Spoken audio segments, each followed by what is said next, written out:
Yeah, DB. Oh, just cleaning out the deadwood. Okay. Look, Mr. Cannell, I just can't afford to be without work right now, not even for a day. I've got a mother and 2 kid sisters. More good luck telegrams. Well, you know how it is. I've just got to keep on working, see? Sorry, sister. I was sent down here to clean house. I told you I can't use your column anymore. It's lavender and no lace. Send those other people in. I'll tell you what I'll do. I get $30 a week. I'll take 25, 20 if necessary. I'll do anything you say. It isn't the money. We're after circulation. What we need is fireworks. People who can hit with sledgehammers. Start arguments. Oh, I can do that. I know this town inside out. Oh, give me a chance, All please. right, come in. Cashier's got your check. Who are these people? Gibbs, Furley, Cunningham, Giles. Hey, you sister. Don't forget to get out your last column before you pick up your check.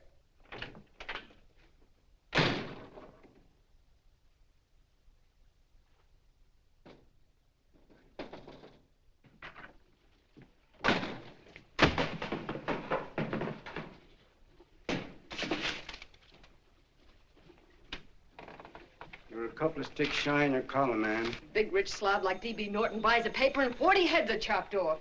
Did you get it, too? Yeah. You too? Oh, Joe. Oh, I'm sorry, darling. Why don't we tear the building down? Before you do, Ann, perhaps you'd better finish this column. Yeah, lavender and old lace. Wait, Joe. Wait. Wants fireworks, huh? Okay.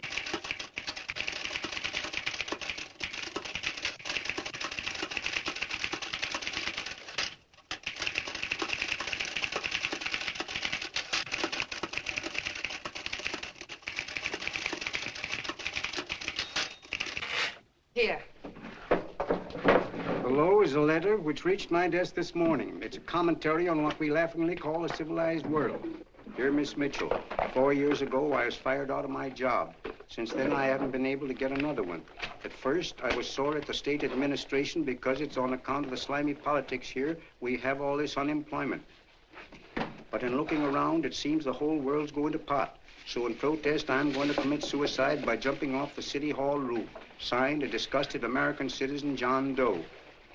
Editor's note, if you ask this column, the wrong people are jumping off the roofs. Hey, Ann, this is the old fakeroo, isn't it? Never mind that, Joe. Go ahead. Sorry.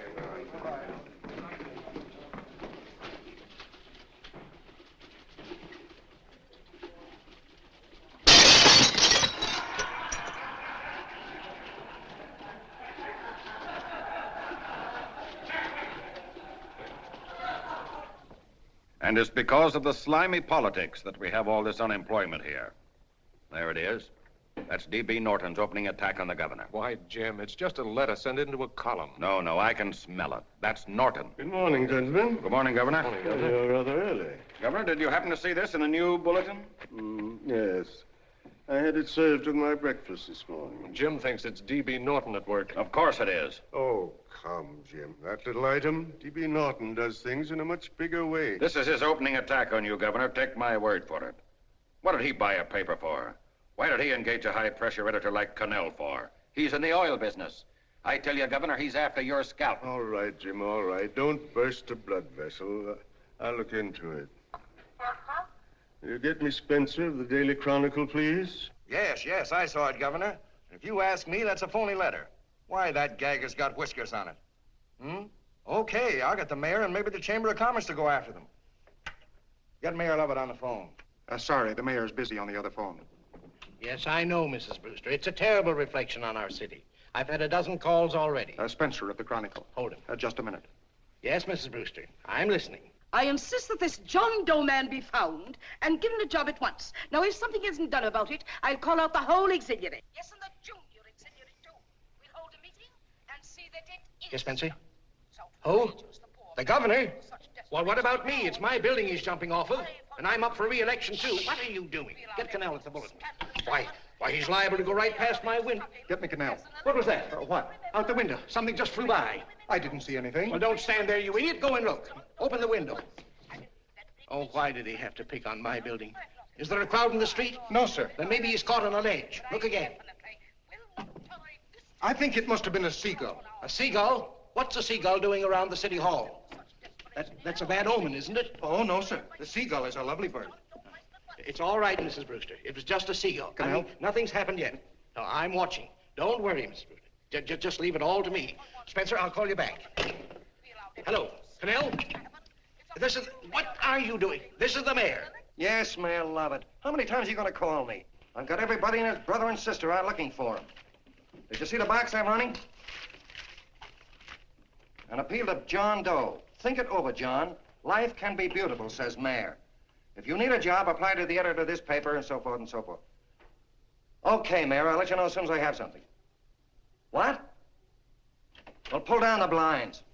Went up to Miss Mitchell's house, boss. Boy, she's in a bad way. Where is she? Hey, do you know something? She supports a mother and 2 kids. What do you know about that? Did you find her? No. Her mother's awful worried about her. When she left the house, she said she was going on a roaring drum. The girl, I mean. Go out and find her. Sure. Hey, but the biggest thing I didn't tell you, her old man's Doc Mitchell. You know the doc that saved my mother's life and wouldn't take any money for it? You remember that. Okay, boss, I'll go and look for her. Holy smokes, Commissioner, you've had 24 hours. Okay, Hawkshaw, grab a pencil. Here it is again. About 5'5", brown eyes, light chestnut hair, and as fine a pair of legs as ever walked into this office. Did you want to see me? No. I've had the whole Army and Navy out searching for you because that's a game we play here every day. I remember distinctly being fired. That's right. But you have a piece of property that still belongs to this newspaper, and I'd like to have it. What's that? The letter. What letter? The letter from John Doe. Oh. The whole town's in an uproar. We've got to find him, and the letter's the only clue. There is no letter. We'll get a handwriting expert to... What? There is no letter. Say that again. There's no letter. I made it up. You made it up. Mm-hmm. You said you wanted fireworks. Don't you know there are 9 jobs waiting for this guy? 22 families want to board him free. 5 women want to marry him, and the mayor's practically ready to adopt him, and you... Just call the morgue, boss. They said there's a girl there. Shut up. Ann! Say, why didn't you... Beanie. Only one thing to do, Hank. Drop the whole business quickly. How? Run a story. Say John Doe was in here and is sorry he wrote the letter and... That's right. They've got it, sure. He came in here and I made him change his mind. Bulletin editor saves John Doe's life. Why, it's perfect. I'll have Ned write it up. Oh, Ned, I got a story I want you to... Wait a minute. Listen, you great, big, wonderful genius of a newspaper man. You came down here to shoot some life into this dying paper, didn't you? Well, the whole town's curious about John Doe, and boom, just like that, you're going to bury him. There's enough circulation in that man to start a shortage in the ink market. In what man? John Doe. What John Doe? John Doe, the one I made up. Look, genius, now look. Suppose there was a John Doe and he walked into this office. What would you do? Find him a job and forget about the whole business, I suppose, huh? Not me. I'd make a deal with him. A deal? Sure, when you get hold of a stunt that sells papers, you don't drop it like a hot potato. Well, this is good for at least a couple of months. You know what I'd do? Between now and, let's say, Christmas when he's going to jump, I'd run a daily on. Starting with his boyhood, his schooling, his first job. A wide-eyed youngster facing a chaotic world. The problem of the average man, of all the John Does in the world. Now, then comes the drama. He meets discouragement. He finds the world his feet of clay. His ideals crumble, so what does he do? He decides to commit suicide and protest against the state of civilization. He thinks of the river, but no, he has a better idea. The city hall. Why? Because he wants to attract attention. He wants to get a few things off his chest, and that's the only way he can get himself heard. So? So he writes me a letter, and I dig him up. He pours out his soul to me. And from now on, we quote, I protest by John Doe. He protests against all the evils in the world. The greed, the lust, the hate, the fear. All of man's inhumanity to man. Arguments will start. Should he commit suicide or should he not? People will write in pleading with him. But no, sir. John Doe will remain adamant. On Christmas Eve, hot or cold, he goes. See? Very pretty. Very pretty indeed, Miss Mitchell. But would you mind telling me who goes on Christmas Eve? John Doe. What John Doe? The one we hire for the job, you lunkhead. Wait a minute. Let me get this through this lame brain of mine. Are you suggesting we go out and hire someone to say he's going to commit suicide on Christmas Eve? Is that it? Well, you're catching on. Who, for instance? Anybody. Beanie'll do. Why, sure. Who, me? Jump off a... Oh, no, any time at Christmas. I'm superstitious.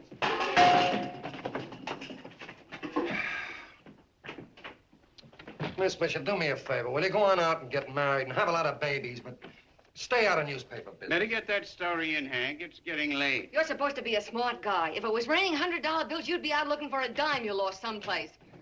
Holy smokes, wasting my time listening to this mad woman. Look, Chief, look at the Chronicle. It's running on John Doe. They say it's a fake. Why, the no good the John Doe story, amateur journalism. It's palpably phony. It's a wonder anyone is taking it serious. What do you think of those guys? That's fine. That's fine. Now fall right into their laps. Go ahead. Say John Doe walked in and called the whole thing off. You know what that's going to sound like on top of this. That's all, Ned. Thank you. All right. Amateur journalism, huh? Why, that bunch of sophomores. I can teach them more about... Hey, boss, get a load of this. What? Look. What do they want? They all say they wrote the John Doe letter. Boss. Oh, they all wrote the letter. Tell them all to wait. Look, Mr. Cannell, one of those men is your John Doe. They're desperate and will do anything for a cup of coffee. Pick one out and you can make the Chronicle eat their words. I'm beginning to like this. If you ask me, Hank, you're playing around with dynamite. No. The gal's right. We can't let the Chronicle get the laugh on us. We've got to produce a John Doe now. Amateur journalism, huh? I'll show those guys. Sure, and there's no reason for them to find out the truth either, because naturally, I won't say anything. Okay, sister, you get your job back. Plus a bonus. What bonus? Or the bonus of $1,000 the Chronicle was going to pay me for this little document. You'll find it says that I, Ann Mitchell, hereby certify that the John Doe letter was created by me. I can read. Sorry. You think this is worth $1,000, do you? Oh, the Chronicle would consider it dirt cheap. Packs everything, including a gun. Okay, sister, you got yourself a deal. Now let's take a look at the candidates. The one we pick has got to be the typical average man. Typical American who can keep his mouth shut. Show me an American who can keep his mouth shut and I'll eat him. Okay, Beanie, bring him in one at a time.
Did you write that letter to Miss Mitchell?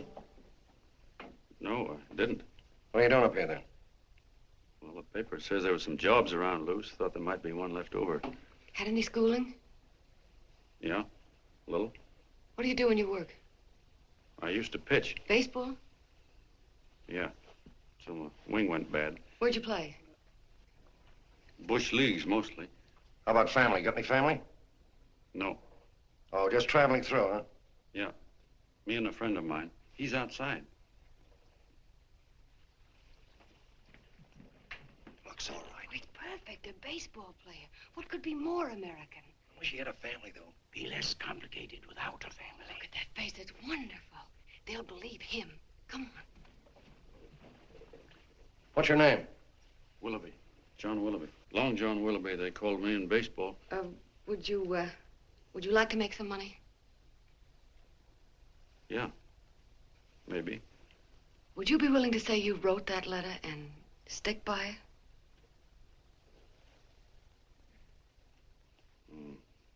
I get the idea. Yeah. Maybe. That's our man. He's made to order. I don't know. He don't seem like the kind of a guy that'd fall in line. When you're desperate for money, you do a lot of things, Mr. Cannell. He's our man, I tell you. He's fainted.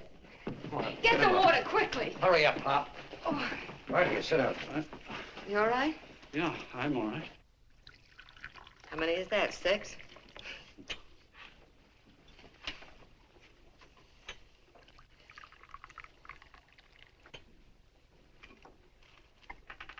Pretty hungry, weren't you? this John Doe business is batty, if you ask me. Well, nobody asked you. Trying to improve the world by jumping off buildings. You couldn't improve the world if the buildings jumped on you. Don't mind the colonel. He hates people. He likes you well enough to stick around.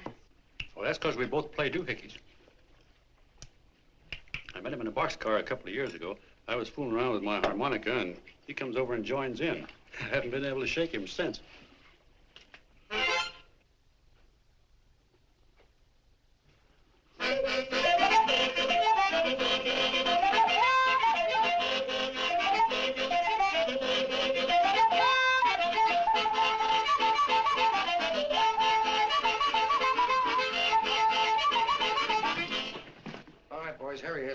No, you can't take pictures of him like that, eating a sandwich and with a beard. But he's going to jump off a building. Yes, but not because he's out of a job. That's not news. This man's going to jump as a matter of principle. Well, maybe you're right. We'll clean him up and put him in a hotel room under bodyguards. We'll make a mystery out of him. Did you speak to Mr. Norton? Thinks it's terrific. Says for us to go the limit. Wants us to build a bonfire under every big shot in the state. Oh, swell. Is that the contract? Yeah. What's he doing here? Friend of his. They play duets together. Duets? But can we trust him? Oh. I trust him. Oh, you trusted me. Well, that's fine. I suppose he trusts you, too. Oh, stop worrying. He's all right. Okay, but we don't want more than a couple of hundred people in on this thing. Now, the first thing I want is an exact copy of the John Doe letter in your own handwriting. I've got it already. Here. No, that's fine. Now, I want you to sign this agreement. It gives us an exclusive story under your name, day by day, from now until Christmas. On December 26th, you get one railroad ticket out of town. And the bulletin agrees to pay to have your arm fixed. That's what you want, isn't it? Yeah, but it's got to be by Bonesetter Brown. Okay, Bonesetter Brown goes. Here, sign it. Meanwhile, here's $50 spending money. That's fine. Beanie? Yes, boss. Take charge of him. Get him a suite at the Imperial and hire some bodyguards. Yeah, and some new clothes, Beanie. You think we better have him deloused? Yeah. Both of them? Yes, both of them, but don't let them out of your sight. Hey, Beanie, gray suit, huh? Yeah. Okay, fellas.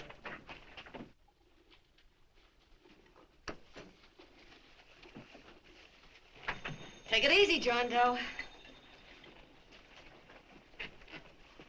And you start pounding that typewriter. Oh, boy, this is terrific. No responsibilities on our part, just statements from John Doe, and we can blast our heads off. Before you pop too many buttons, don't forget to make out that check for $1,000.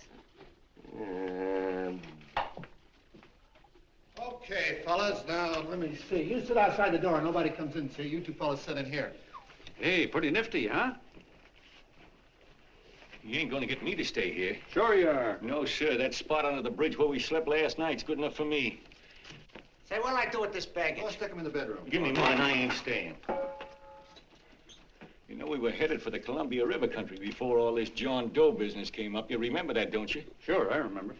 Say, your ears popped coming up in the elevator. Mine did. All along, John. I tell you, it's no good. You're gonna get used to a lot of stuff that's gonna wreck you. Why, that $50 in your pocket's beginning to show up on you already. And don't pull that on me, neither. Stop worrying, Colonel. I'm going to get my arm fixed out of this. Hey, here's some cigars the boss sent us. Have one. Hey, Help cigars. yourself. No.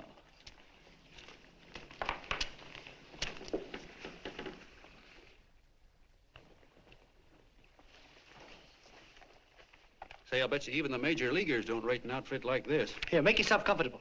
Paper? I don't read no papers, and I don't listen to radios either. I know the world's been shaped by a drunken barber, and I don't have to read it.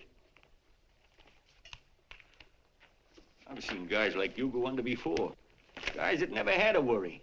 Then they got a hold of some dough and went goofy. The first thing that happens Hey, to did a you guy... get a load of the bedroom? No. The first thing that happens to a guy like that, he starts wanting to go into restaurants and sit down at a table and eat salads and cupcakes and tea.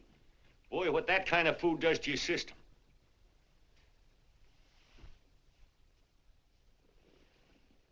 The next thing the dope wants is a room. Yes, sir, a room with steam heat and curtains and rugs. And before you know it, he's all softened up and he can't sleep unless he has a bed. Hey, stop worrying, Colonel. $50 ain't gonna ruin me. I've seen plenty of fellas start out with $50 and wind up with a bank account. Hey, what's the matter with the bank account anyway? And let me tell you, Long John, when you become a guy with a bank account, they got you. Yes, sir, they got you. Who's got him? The helots. Who? Hey, there's the City Hall tower I was supposed to jump off of. It's even higher than this. Who's got him? The helots. Woo! Hey, wait a minute! You're not supposed to jump till Christmas Eve. Do you want to get me in a jam? If it's going to get you in the jam, I'll do you a favor. I won't jump. And when they got you, you got no more chance than a road rabbit. Hey, who'd you say was going to get him? Say, is this one of those places where you ring if you want something? Yeah, just use the phone. Boy, I've always wanted to do this. Hey, Doc, look. Look, Doc. Give me that again, will you? Who's going to get him? The helots. Who are they? Listen, Sucky, you ever been broke? Sure, mostly often. All right. You're walking along.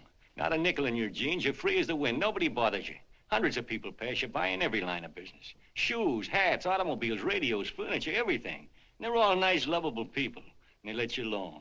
Is that right? Then you get a hold of some dough, and what happens? All those nice, sweet, lovable people become helots. A lot of heels. They begin creeping up on you, trying to sell you something. They get long claws, and they get a stranglehold on you. And you squirm, and you duck, and you holler, and you try to push them away, but you haven't got a chance. They got you. First thing you know, you own things. A car, for instance. Now your whole life is messed up with a lot more stuff. You get license fees, and number plates, and gas, and oil, and taxes, and insurance, and identification cards, and letters, and bills, and flat tires, and dents, and traffic tickets, and motorcycle cops, and courtrooms, and lawyers, and fines, and a million and one other things. And what happens? You're not the free and happy guy you used to be. You gotta have money to pay for all those things. So you go after what the other fellas got. And there you are. You're a helot yourself.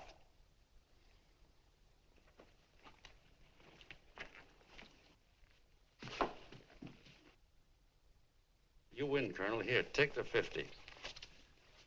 Go out and get rid of it. You bet I will, just as fast as I can. I'm gonna get some canned goods, a fishing rod, and the rest I'm gonna give away.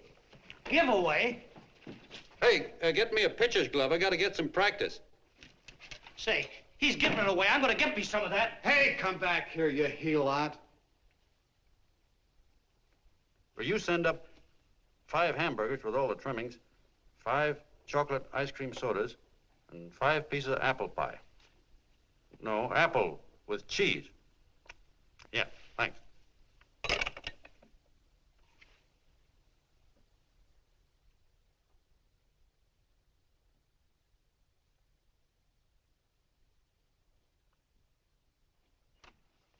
Hello there. Well, well. If it isn't the man about town. All set, Miss Anne. Oh, yes. Let's go. Let's see, we want some action in these pictures. Action? Mm-hmm. That's good. No. This man's going to jump off a roof. Oh. Here, wait a minute. Let me comb your hair. Sit down. Yeah, that's better.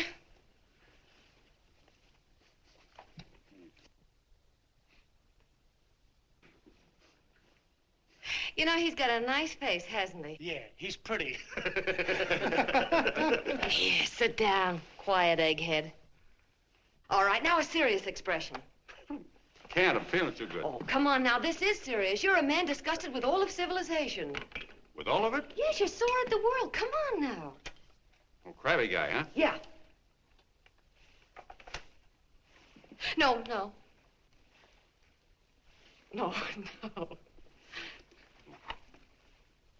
No, look. You don't have to smell the world. Well, all those guys in the picture Never mind stand... those guys. All right, stand up. Now, let's see what you look like when you protest. Against what? Against anything. Just protest. You got me. Oh, look, I'm the umpire, and you just cut the heart of the plate with your fast one, and I called it a ball. What would you do? Oh, you did, huh? Yeah. Why can't you call him right, you boneheaded... Grab it, Eddie, grab it!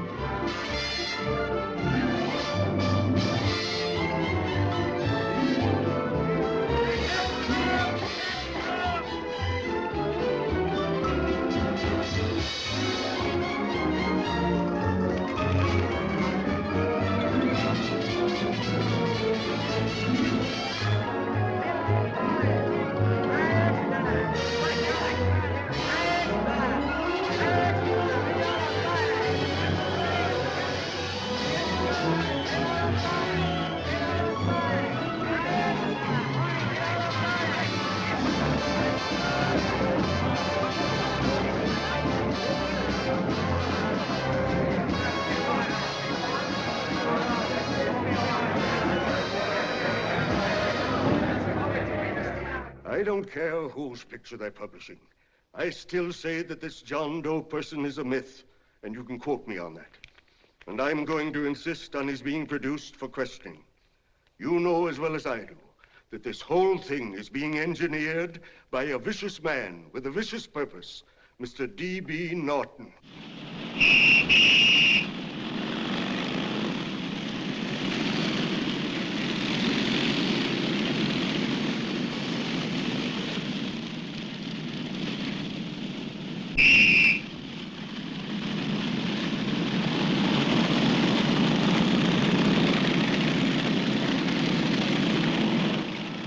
And Miss Mitchell are at the house, sir. Oh, they are? All right, come on. Personally, I think it's just plain stupidity to drop it. Now, you should see his fan mail, thousands. Why, it's going over like a house afire. What are you afraid of, Canal? It's doubled our circulation. Yeah, but it's got everybody sore. Ads are being pulled. The governor's starting a libel suit. What's more, they all know John Doe's a phony, and they insist on seeing Well, what about it? Let them see him. We'll go on one better. They can also hear him. You own a radio station, Mr. Norton. Why not put him on the air? Watch out for this damn DB. She'll drive you batty. Oh, Look, what? we can't let him get to this Bush League pitcher and start pumping him. Good night. Now, tell him what that screwball might do. I walk in yesterday, here he is, standing on a table with a fishing pole, fly casting. Take my advice and get him out of town before this thing explodes in our faces. If you do, Mr. Norton, you're just as much of a dumb cluck as he is. Excuse me. No, you got yourself a meal ticket and you hate to Sure, let it's go. a meal ticket for me, I admit it, but it's also a windfall for somebody like Mr. Norton who's trying to crash national politics. That's what you bought the newspaper for, isn't it? You want to reach a lot of people, don't you? Well, put John Doe in the air and you can reach 130 million of them. He can say anything he wants and they'll listen to him. All right, we'll forget the governor and the mayor and all the small fry like that. This can arouse national interest. If he made a hit around here, he can do it every place else in the country. And you'll be pulling the strings, Mr. Norton. Go down to the office and arrange for some radio time. What, DB, you're not going to I want it as soon as possible. Okay. I just came in to get warm myself. Come on, let's go. Don't you go. I want to talk to you.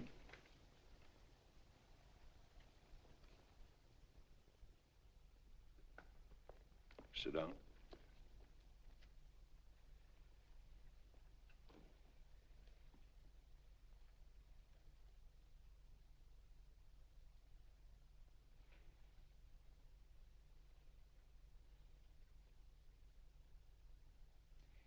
Hey, this John Doe idea was yours, huh? Yes, sir.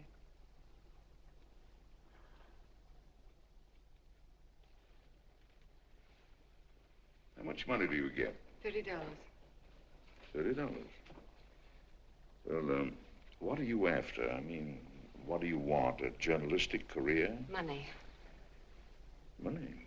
Well, I'm glad to hear somebody admit it. Do you suppose you could write a radio speech that would put that fellow over? Oh, I'm sure I can. Do it, and I'll give you $100 a week. $100? That's only the beginning. You play your cards right, and you'll never have to worry about money again. Oh, I knew it. Hello. Hello. Whenever there's a pretty woman around. This is my nephew, Ted Sheldon, Miss Mitchell. How do you do? How do you do? All right, Casanova, I'll give you a break. See that Miss Mitchell gets a car to take her home. Always reading my mind, aren't you? Thank you very much for everything. And Miss Mitchell, I think from now on you'd better work directly with me. Yes, sir.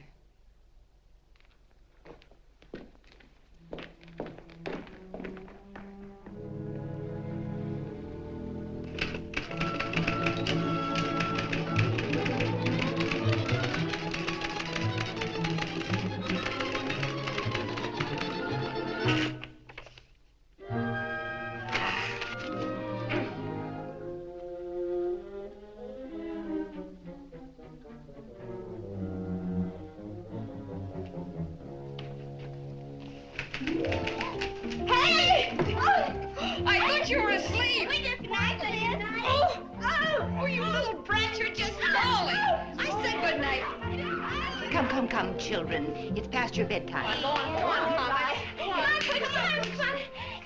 on. Now, pooch off the bed. Before through me, I'm done. I'll never get this speech right. Oh, yes, you will, Ann, dear. You're very clever. Yeah, I know. What are you looking for? Your purse, I need $10. What for? I gave you 50 just the other day. Yes, I know, dear, but Mrs. Burke had her baby yesterday. 9 pounds. And there wasn't a thing in the house. And then the community chest lady came. And the 50's all gone, huh? Who's the 10 for? The Websters. The Websters. You remember those lovely people your father used to take care of. I thought I'd buy them some groceries. Oh, Anne, dear, it's a shame those You're poor... marvelous, Ma. You're just like Father used to be. Do you realize a couple of weeks ago we didn't have enough to eat ourselves? Well, yes, I know, dear, but these people are in such need. And we have plenty now. If you're thinking of that $1,000, forget it. It's practically all gone. We owed everybody in town. Now, you just gotta stop giving all your money away. Oh, Anne, dear. Oh, I'm sorry, Ma. Oh, don't pay any attention to me. I guess I'm just upset about all this. Gee whiz, here I am with a great opportunity to get somewhere, to give us security for once in our lives, and I'm stuck. If I could put this over, your Mrs. Burke can have 6 babies. You mean this speech you're writing? Yeah, I don't know. I simply can't get it to gel. I created somebody who's going to give up his life for a principle. Hundreds of thousands of people are going to listen to him over the radio. And unless he says something that's sensational, it's just no good. Well, honey, of course, I don't know what kind of a speech you're trying to write, but judging from the samples I've read, I don't think anybody will listen. What? Darling, there's so many complaining political speeches. People are tired of hearing nothing but doom and despair on the radio.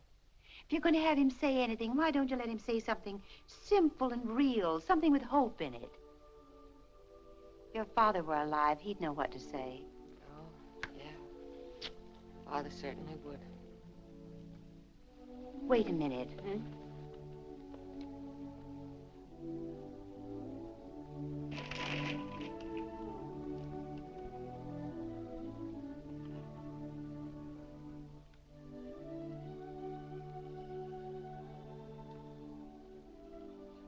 That's your father's diary, Anne. Father's... I never knew he had a diary. There's enough in it for 100 speeches. Things people ought to hear nowadays. You'll be careful of it, won't you, dear? It's always helped to keep your father alive for me. You bet I will, Ma. Wait a minute. John Doe don't want to sign no autographs. Well, what does he do all day? What does he do all day? He's writing out his memories. Sorry, lady, you can't see Mr. Doe. He wants to be alone. No, he just sits around all day and commutes with himself.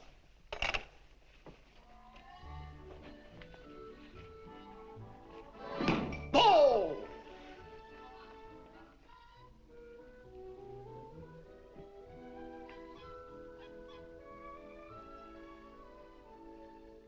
I don't know how you're going to stand it around here till after Christmas. I'll bet you ain't heard a train whistle in 2 weeks.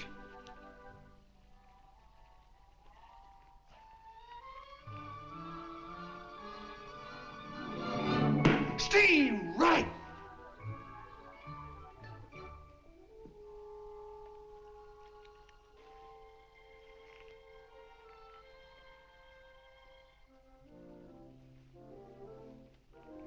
I know why you're hanging around.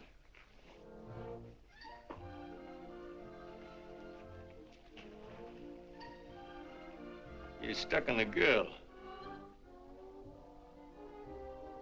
That's all a guy needs is to get hooked up with a woman.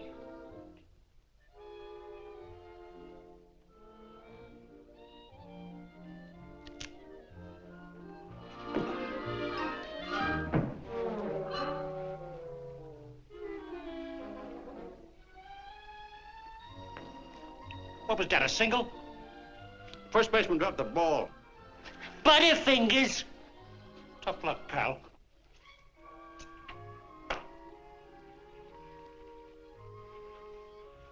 Guy has a woman on his hands. First thing he knows, his life is balled up with a lot more things. Furniture and...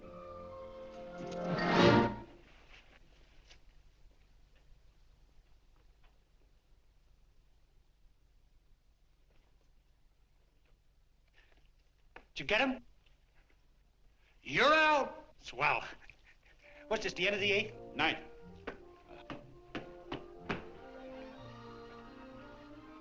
Hey, Beanie, there's a couple of mugs from the Chronicle snooping around out here. Huh.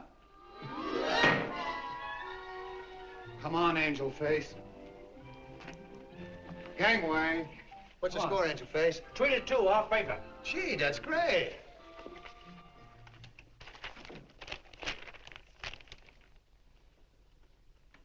Hey, you got swell form there. Must have been a pretty good pitcher. Pretty good. Say, I was just about ready for the major leagues when I chipped a bone in my elbow. I got it pitching a 19-inning game. 19? Yeah. There was a major league scout there watching me, too. And he came down after a game with the contract. You know what? I couldn't lift my arm to sign it. I'll be okay, though, as soon as I get it fixed up. It's too bad. What do you mean, too bad? Huh? Oh, that you'll never be able to play again. What are you talking about? I just told you I was going to get Well, you know how they are in baseball if a guy's mixed up in a racket. Racket? What do you mean? Well, I was just thinking about this John Doe business. Why, as soon as it comes out it's all a fake, you'll be washed up in baseball, won't you? Yeah. Hey, doggone. I never thought about that.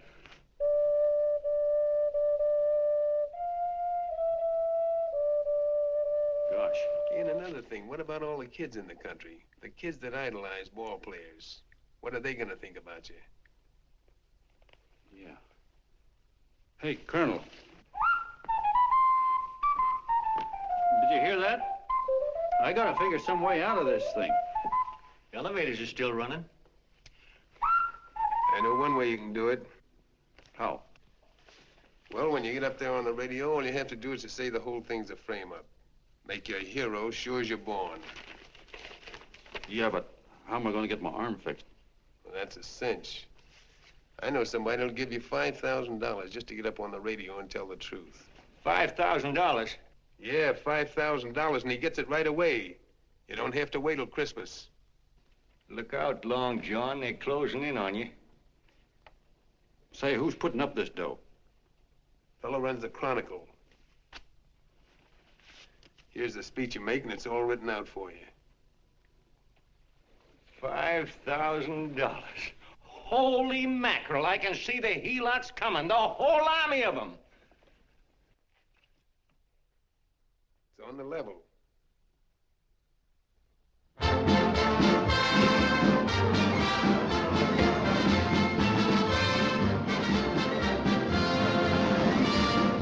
No, I'm sorry. Tickets for the broadcast are all gone. Phone the bulletin. Sorry, no more tickets left.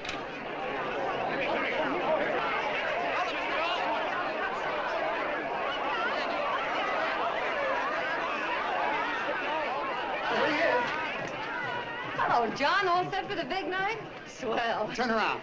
One moment. Now stand still. Huh? Hold it. Big smile, Mr. Dill. That's swell. Okay, Keely, that's all. Take him out. Come on. Now, look, John, here's the speech. It's in caps and double spaced. You won't have any trouble reading it. Not nervous, are you? No. Of course not. He wouldn't be. Who? John Doe, the one in there. Hey, don't let your knees rattle. It picks up on the mic. Oh, Beanie. You needn't be nervous, John. All you have to remember is to be sincere. Pick up that phone, Miss Mitchell. It's for you. Okay. Hello? Yes, Mother. Oh, thank you, darling. Oh, there he is, the poor dear man. Oh, good luck to you, Mr. Doe. We want you to know that we're all for you. The girls all decided that you're not to jump off any roof at all. Even if we have to we'll stop it. You got the speech I gave you? Yeah. Now, look. I'll give this money to the colonel just as soon as you get started. We'll have a car waiting at the side entrance for you. Okay. How'd you get in here? Huh? Oh, I just came in to wish him luck. Come on, out. Mother says good luck, too. John, when you read that speech, please believe every word of it. He's turned out to be a wonderful person, John. Who? John Doe, the one in the speech. Oh. You know something? I've actually fallen in love with him. All right, there he is, sister. Now, come on, plenty of room. What's the idea? No, that's too much. That's not so much. Come on, that's it. Oh, this is no time for cheap publicity, Mr. Cannell. Listen, if that guy lays an egg, I want to get something out of it. I'm getting a Jane Doe ready. Oh, come on. Here, Will you, fellas? here, Give me a all right, chance. that's I have to raise just one more. Well, that's fine, honey. You go ahead. After you've been doing it. Honey, go ahead. How you doing? Oh. All right, Benny, bring him in. Holy smoke, a half a helot. There you are, boss, just like you ordered. Symbols of little people. Okay, get him up. All right, young fella. This is ridiculous, Mr. Cannell. Come on, give me a chance. The man's on the air, please. Look at him. Oh, fellas, I told you you could have all the pictures you want. No, come on, ask. You can have a... Come on, that's right. Afterwards, you can get all the pictures you want. Thank you very much. Come on, will you? Afterwards, that's right. Come on, Snooks, you've got to bail out. Okay, goodbye, Mr. Doe. Beanie. All right. Better get ready. 1 minute to go. Wow, 1 minute to go and the score is nothing to nothing. Now, please, John, You won't let me down, will you? Will you? Of course you won't. If you'll just think of yourself as the real John Doe. Listen, everything in that speech are things a certain man believed in. He was my father, John. When he talked, people listened. And they'll listen to you, too. Funny. You know what my mother said the other night? She said to look into your eyes, that I'd see Father there. Hey, what do you say? Okay, we're coming. Come on. Now, listen, John, you're a pitcher. Now get in there and pitch. Good luck. Give him room, let him through. Come on.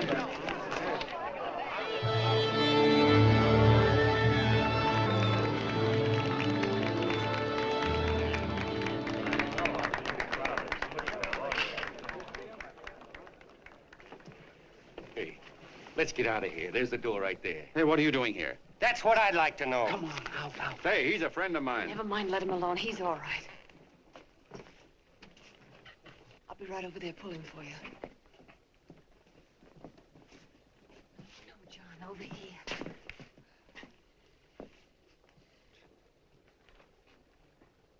Stand by.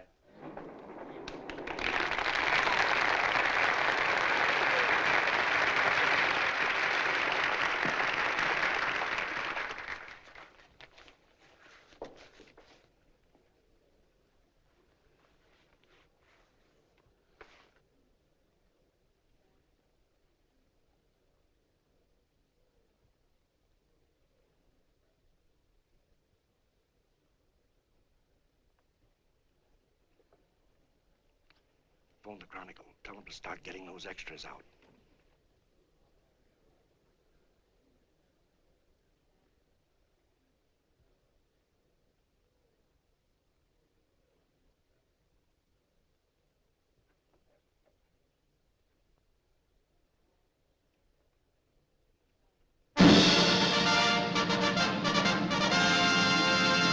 And good evening, ladies and gentlemen. This is Kenneth Fry speaking for the New Bulletin. Tonight we give you something entirely new and different. Standing beside me is the young man who has declared publicly that on Christmas Eve he intends to commit suicide, giving as his reason, quote, "I protest against the state of civilization," end quote. Ladies and gentlemen, the New Bulletin takes pleasure in presenting the man who is fast becoming the most talked of person in the whole country, John Doe.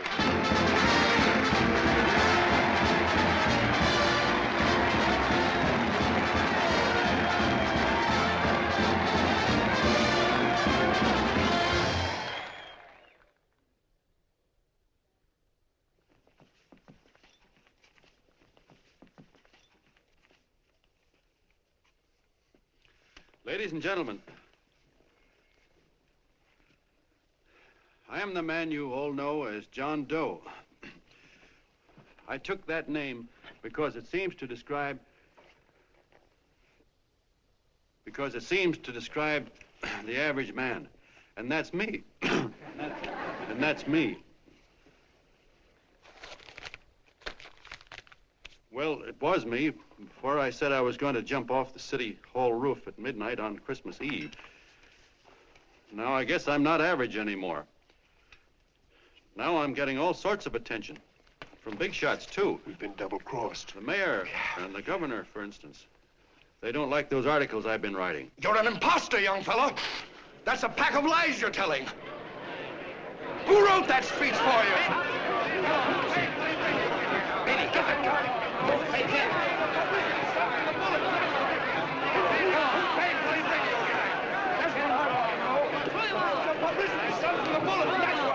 Spencer. Ladies and gentlemen, the disturbance you just heard was caused by someone in the audience who tried to heckle Mr. Doe. The speech will continue.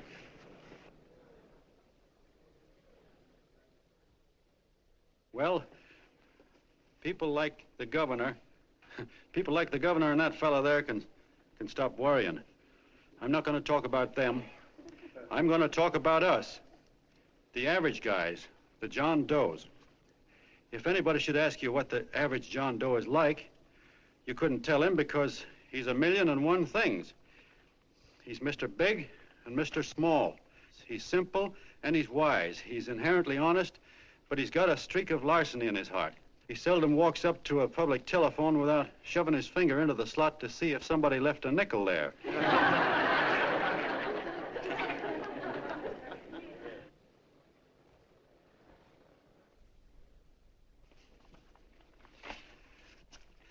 He's the man the ads are written for. He's the feller everybody sells things to.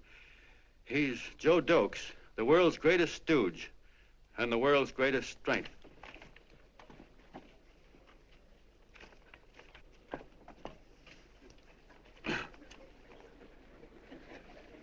Yes, sir. Yes, sir, we're a great family, the John Does. We're the meek who are supposed to inherit the earth. You'll find us everywhere. We raise the crops, we dig the mines, work the factories, keep the books, fly the planes, and drive the buses. And when a cop yells, "Stand back there, you," he means us, the John Does. Well, what kind of a speech is that? Didn't you read it? We've existed since time began. We built the pyramids. We saw Christ crucified, pulled the oars for Roman emperors, sailed the boats for Columbus, retreated from Moscow with Napoleon, and froze with Washington at Valley Forge. Yes, sir. We've been in there dodging left hooks since before history began to walk. In our struggle for freedom, we've hit the canvas many a time, but we always bounce back because we're the people, and we're tough.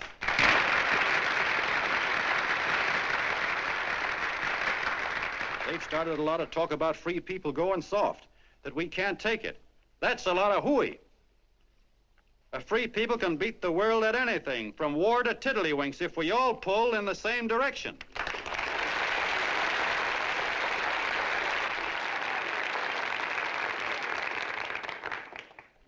I know a lot of you are saying, "What can I do? I'm just a little punk. I don't count." Well, you're dead wrong. The little punks have always counted, because in the long run, the character of a country is the sum total of the character of its little punks.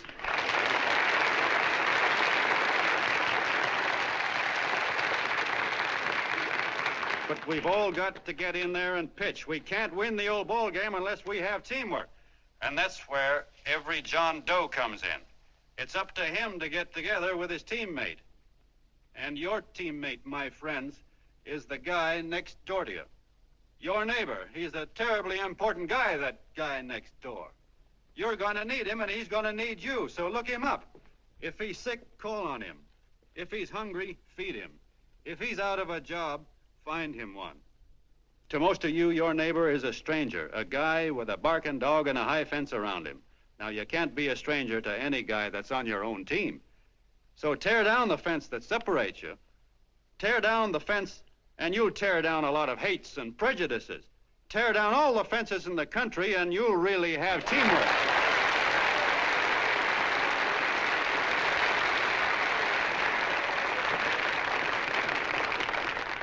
I know a lot of you are saying to yourselves, "He's asking for a miracle to happen. He's expecting people to change all of a sudden." Well, you're wrong. It's no miracle. It's no miracle because I see it happen once every year, and so do you, at Christmas time. There's something swell about the spirit of Christmas, to see what it does to people, all kinds of people. Now, why can't that spirit, that same warm Christmas spirit, last the whole year round? Gosh, if it ever did, if each and every John Doe would make that spirit last 365 days out of the year, we'd develop such a strength, we'd create such a tidal wave of goodwill that no human force could stand against it. Yes, sir, my friends.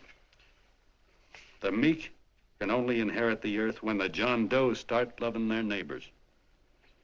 You better start right now. Don't wait till the game is called on account of darkness. Wake up, John Doe. You're the hope of the world.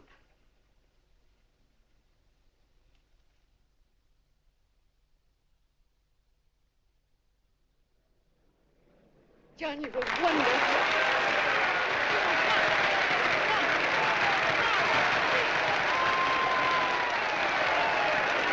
Let's get out of here. Now you're talking.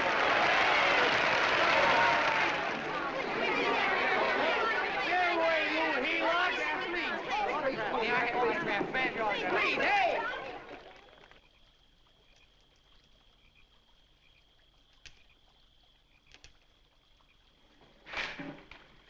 I knew you'd wake up sooner or later. Boy, am I glad we got out of that mess. I had the $5,000 sewed up.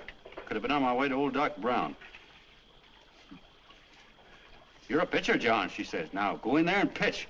What a sucker. Yeah, she's a heel-out just like the rest of us. Lucky you got away from her. What was I doing up there making a speech anyway? Me, huh?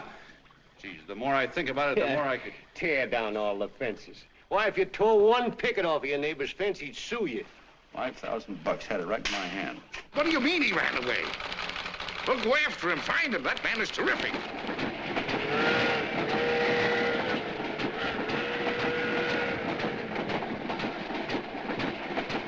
Columbia River, here we come.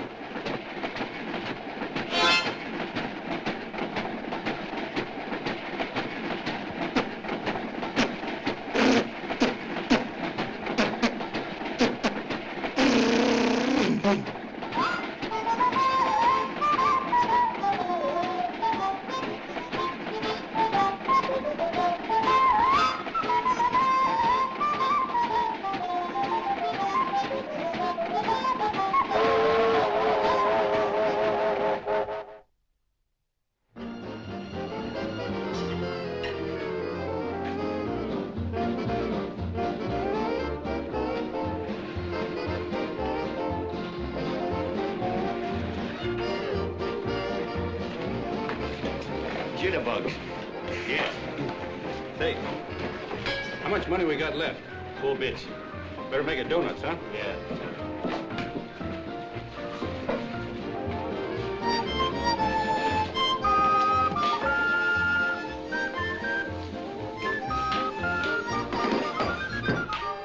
What'll it be, gents? Have you got a couple of steaks about that big and about that thick? Yeah, with hash brown potatoes and tomatoes and apple pie and ice cream and coffee. And donuts, I know. Hey, Ma! Seekers! A pair. Fingers a pair coming up. Glad he took the tea out of that.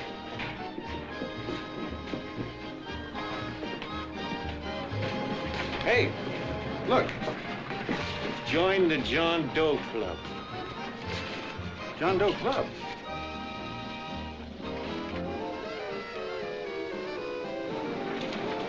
Oh. You John Doe? Who? John Doe. Ah, you need glasses, buddy. Oh, but gee, it's a spitting image of John Doe. Yeah, but his name is Willoughby. Oh, John Willoughby. I'm a baseball player. Sure. Oh, no, I'd know that voice anyway. You can't kid me. You're John Doe. Hey, Ma! Ma! That's John Doe. John Doe? Yeah, sitting right there, big as life. Who'd you say it was? John Doe, the big guy there. Pictures in the paper. That's John Guy. John Doe. John Doe. Sitting right there, John Doe. Hey, operator. Dan's Beanery. Look, call everybody in town. John Doe was just in my place. Yeah, he ordered donuts.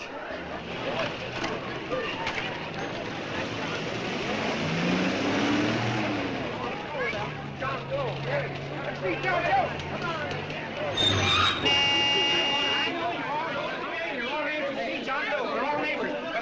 Packed like a sardine box. What does John Doe look like, Mr. Mayor? Oh, he's one of those great big outdoor type men. No, you can't see him. You didn't vote for me the last time. Shame on you. What are you doing there? Get off my front porch anyhow. Mr. Norton come yet?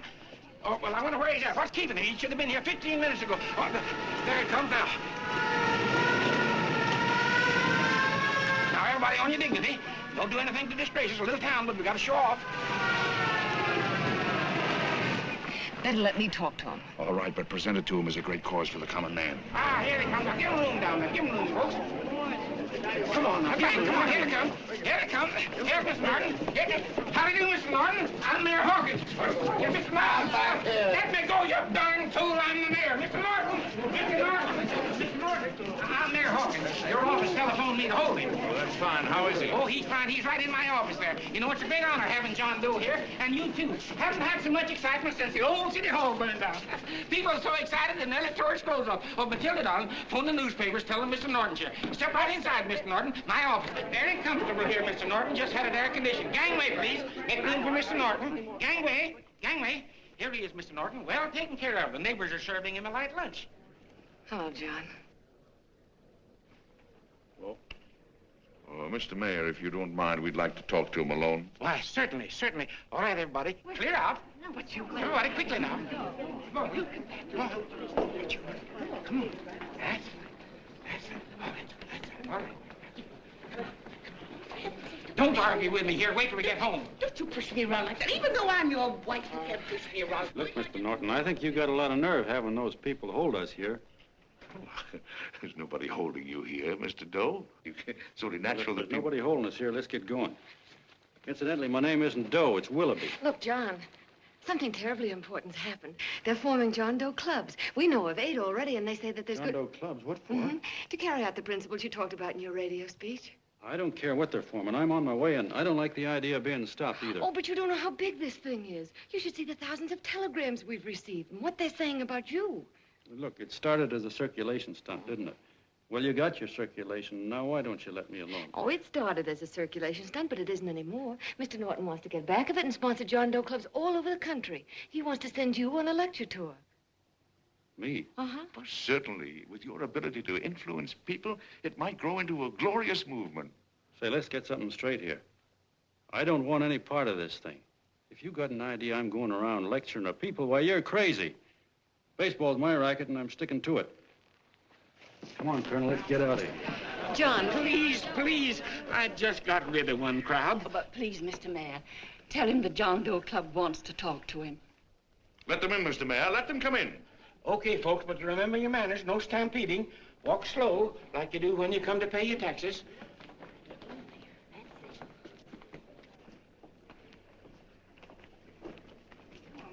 Okay. All right, give me a chance. Come right in. My name's Bert Hansen, Mr. Doe. I'm the head soda jerker at Schwabacker's drugstore. Well, sir, you see, me and my wife, we heard your broadcast, and we got quite a bang out of it, especially my wife. Kept me up half the night saying, that man's right, honey. The trouble with the world is nobody gives a hoot about his neighbor. That's why everybody in town's sore and cranky at each other. And I kept saying, well, that's fine, but how's a guy gonna go around loving the kind of neighbors we got? Old Sourpuss, for instance. You see, Sourpuss Smithers is a guy lives all alone next door to us. He's a cranky old man that runs a second-hand furniture store. We haven't spoken to him for years. I always figured he was an ornery old gent that hated the world because he was always slamming his garage door and playing the radio so loud he kept half the neighbors up. Well, anyway, the next morning, I'm out watering the lawn, and I look over, and there's Sourpuss on the other side of the hedge straightening out a dent in his fender. And my wife yells to me out the window. She says, go on, speak to him, Bert. And I figured, well, heck, I can't lose anything, so I yelled over to him, good morning, Mr. Smithers. He went right on pounding his fender. Was I burned? So I turned around to give my wife a dirty look, and she said, louder, louder, he didn't hear you. So in a voice you could have heard in the next county, I yelled, good morning, Mr. Smithers. Well, sir, you could have knocked me over with a feather. Old Sourpuss turned around, surprised-like, and he put on a big smile, came over and took my hand like an old lodge brother, and he said, good morning, Hanson. I've been wanting to talk to you for years, only I thought you didn't like me. And then he started chatting away like a happy little kid, and he got so excited his eyes all... Well, Mr. Doe, before we got through, I found out Smithers is a swell egg, only he's pretty deaf, and that accounts for all the noises. And he says it's a shame how little we know about our neighbors. And then he got an idea, and he said, how's about inviting everybody someplace where we can all get together and know each other a little better? Well, I'm feeling so good by this time, I'm ripe for anything, so Smithers goes around the neighborhood inviting everybody to a meeting at the schoolhouse, and I tell everybody that comes in the store, including Mr. Schwabacker, my boss. I'm talking too much. Well, I'll be doggone if over 40 people don't show up. Of course, none of us knew what to do, but we sure got a kick out of seeing how glad everybody was just to say hello to one another. Tell him about making Sourpuss chairman. Oh, yeah, we made Sourpuss chairman and decided to call ourselves the John Doe Club. And say, incidentally, this is my wife. Come here, honey. This is my wife, Mr. Doe. How do you do, Mr. Doe? Sourpuss is here, too. Oh, is he? Yes. This is Sourpuss, or excuse me, Mr. Smithers, Mr. Doe. That's all right. If you didn't call me Sourpuss, it wouldn't feel natural. Well, anyway, I guess nearly everybody in the neighborhood came except the Delaney's. The Delaney's live in a big house with an iron fence around it, and they always keep their blinds drawn. And we always figured that he was just an old miser that sat back counting his money, so why bother about inviting him? Until Grimes, the milkman, spoke up, and he said, say, you've got the Delaney's all wrong. And then he tells us about how they canceled their milk last week, and how when he found a note in the bottle, he got kind of curious-like, and he sort of peeked in under the blinds and found the house was empty. If you ask me, he says, they're starving. Old man Delaney has been bringing his furniture over to my place at night, one piece at a time, and selling it. Yeah. And, well, sir, a half dozen of us ran over there to fetch him, and we brought him to the meeting. And what a reception they got. Why, everybody shook hands with him and made a fuss over them, and, well, finally, Mr. and Mrs. Delaney just sat right down and cried. And then we started to find out about a lot of other people. Yeah, sure. Well, you know Grubel, for instance. Grubel's here. See? Yeah, that's a... Of course, you don't know Grubel, but he's the man that everybody figured was the worst no-account in the neighborhood because he was living like a hermit and nobody would have anything to do with him. That isn't Little Murphy. The postman told us the truth. Why, Grubel, he says, he lives out of garbage cans because he won't take charity, because it'd ruin his self-respect, he says. Just like you said on the radio, Mr. Doe. Well, sir, about a dozen families got together and gave Grubel a job watering their lawns. Isn't that wonderful? And then we found jobs for 6 other people, and they've all gone off for leave. Yeah, and my boss, Mr. Schwabacker, made a job in his warehouse for old man Delaney. And he gave you that $5 raise. Yeah, wasn't that swell? Why, Bert, I feel slighted. I'd like to join, but nobody asked me. I'm sorry, Mayor, but we voted that no politician could join. Just the John Does of the neighborhood, because you know how politicians are. Well, the reason we wanted to tell you this, Mr. Doe, was just to give you an idea of what you started. And from where I'm sitting, I don't see any sense in you jumping off any building. No. Well, thank you for listening. Goodbye, Mr. Doe. You're a wonderful man, and it strikes me you can be mighty useful walking around for a while. Hey, goodbye, Mr. Doe. Goodbye, Mr. Doe.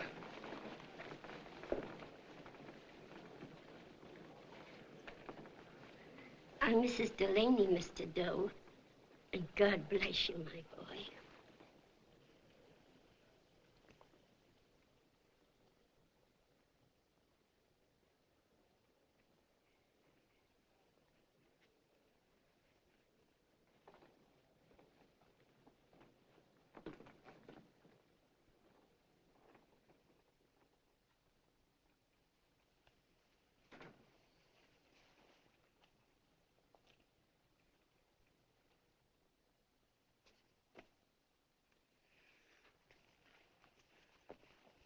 Gee whiz, I'm all mixed up. I don't get it. Look, all those swell people think I'm going to jump off a building or something. I never had any such idea. Gosh. The fellow'd have to be a mighty fine example himself to go around telling other people how to... Say, look, what happened the other night was on account of Miss Mitchell here. She wrote the stuff. Don't you see what a wonderful thing this can be? But we need you, John. You're hooked. I can see that right now. They got you. Well, I'm through. For 3 years, I've been trying to get you up to the Columbia River country. First, it was your glass arm. Then it was the radio. And now it's the John Doe clubs. Well, I ain't waiting another minute. Gangway, you helots. Hey, Colonel, wait a minute. Oh, please, Hey, Colonel! I want you personally to go along with John Doe and Miss Mitchell and handle the press and the radio. Me? Yes, I don't want to take any chances. And Johnson. Yes, Stevie? Your crew will do the mop-up job. They'll follow John Doe into every town, see that the clubs are properly organized and the charters issued. Right. There are only 8 flags up there now. I want to see that map covered before we get through.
growing like wildfire.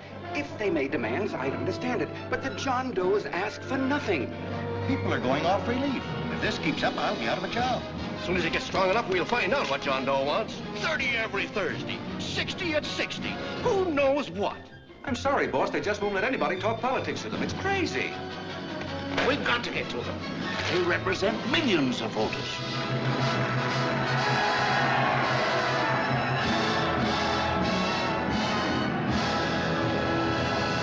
I tell you, ladies and gentlemen, this thing has been nothing short of a prairie fire. We've received so many applications for charters to the John Doe clubs, we haven't been able to take care of them. I'd hate to have that many pins stuck in me. This John Doe convention is a natural. It's going to put our city on the map. By over 2,400 John Doe clubs are sending delegates. Can you imagine that? You, Mr. Mayor, will be the official host. You will make the arrangements for decorating the city, parades, and a reception for John Doe when he gets home. And don't wear your high hat. No high hat? No high hat. And from you, Canelo, I want a special John Doe edition every day until the convention is over. And now, if you will, please step into the outer office and look your prettiest because there are photographers there to take pictures of this committee. Don't worry, DB. Everything will be taken care of. Isn't it all too wonderful? Gather down here in an ice cream and I'll get an ice cream rug. Oh, Mr. Mayor, would you step down in front row, please? You ladies get close to him. That's it. Well, I don't get it. Get what? Look, DB, I'm supposed to know my way around. This John Doe movement has cost you a fortune. Now, this convention is going to cost plenty. Well? Well, I'm stuck with 2 and 2, and I'm a sucker if I can make 4 out of it. Where do you come in? You'll have the satisfaction of knowing that my money has been spent for a worthy cause. I see. I better stick to running the paper, huh? I think maybe you better had. Canal, I'd like to have the John Doe contract, all the receipts for the money we advanced him, and the letter Miss Mitchell wrote, for which I gave her $1,000. Yes, sure. Well, we leave for the airport, half an hour. Is that Johnny boy's room? Better hustle him up. He'll be ready on time. He's packing. Ah, good. Did you see his picture on the cover of Time? Yeah. I gotta give you credit, Annie girl. I've handled a good many big promotions in my time. Everything from a World's Fair to a Channel swimmer. But this one has certainly got me spinning. And now a John Doe convention. Wow. Say, if you could only get him to jump off the City Hall roof on Christmas Eve, I'd guarantee you 500,000 people there. Charlie. Huh? What do you make of him? Oh, Johnny boy? Well, I don't know what angle you want, but I'll give it to you quick. Number 1, he's got great yokel appeal, but he's a nice guy. Number 2, he's beginning to believe he really wrote that original suicide letter that you made up. Number 3, he thinks that you're Joan of Arc or something. Yeah, I know. Number 4, well, you know what number 4 is. He's nuts about you. Yeah, it's running out of his ears. You left out number 5. We're all heels, me especially. Holy smoke. Come in.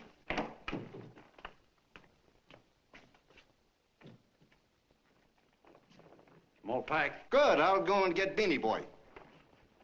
Okay, Charlie boy.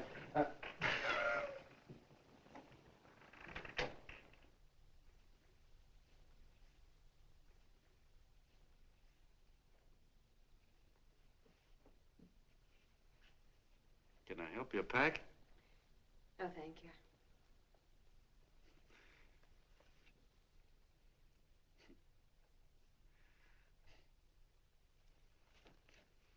Do you care if I sit down out here?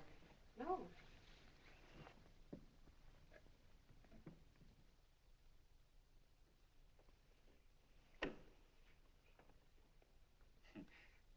You know, I had a crazy dream last night. It was about you. About me? Sure was crazy. I dreamt I was your father.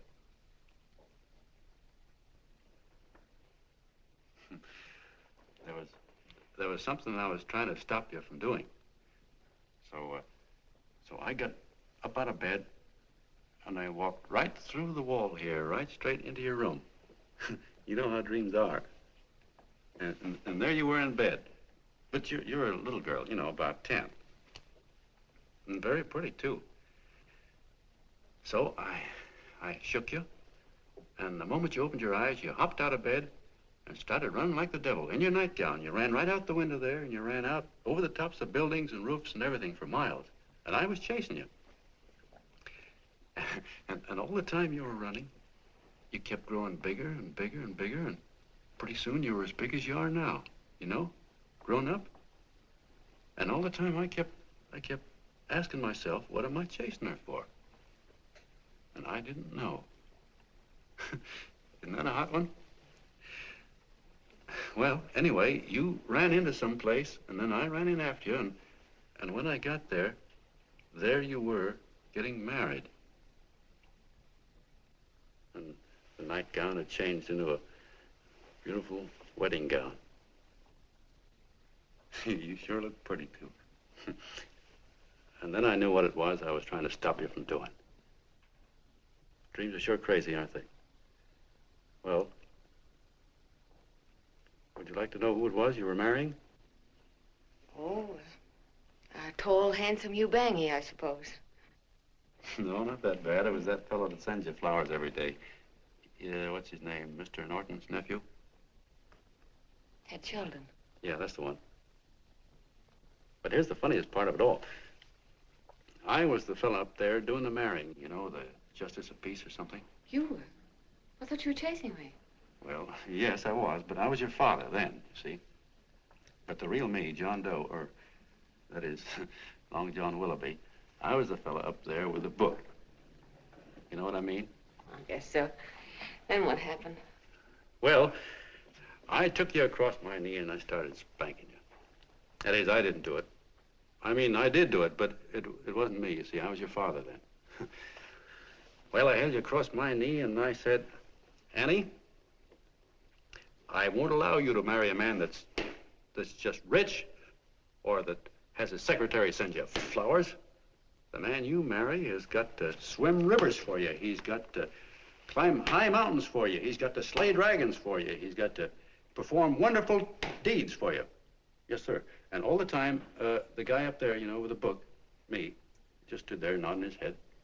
And he said, go to it, Pop. Whack her one from me, because that's just the way I feel about it, too. So he said, come on down here and whack her yourself. So I came down and I whacked you a good one, see? And he whacked you. And I whacked you another one. We both started whacking you like... Well, if you're through whacking her, come on, let's get going. Okay, fellas, right in here. You go out the side entrance. There's a bunch of autograph seekers out front. We'll be down with the bags in a minute. Come on, don't make a government project out of this. Hi, Benny. When's our plane take off again? Couple of minutes. How many people do you think we've talked to already, outside the radio, I mean? Oh, I don't know. About 300,000. 300,000?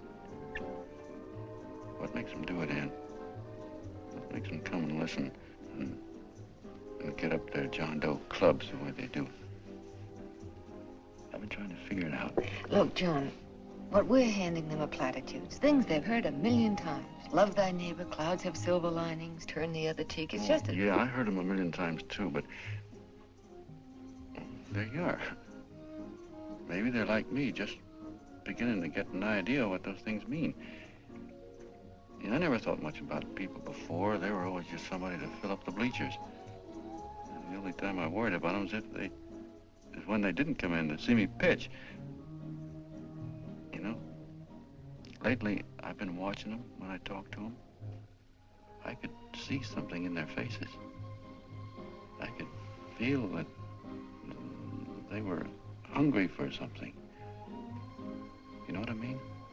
Maybe that's why they came. Maybe they're just lonely and wanted somebody to say hello to.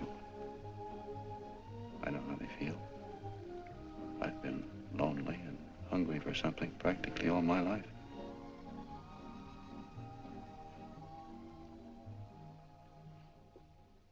All aboard, folks. Yeah, that's true.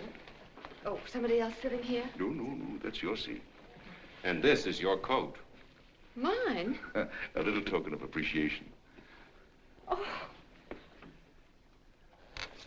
Oh, it's beautiful, D.B. Well, I don't quite know what to say. Well, don't say anything at all. Just sit down. Oh. Go ahead, open it.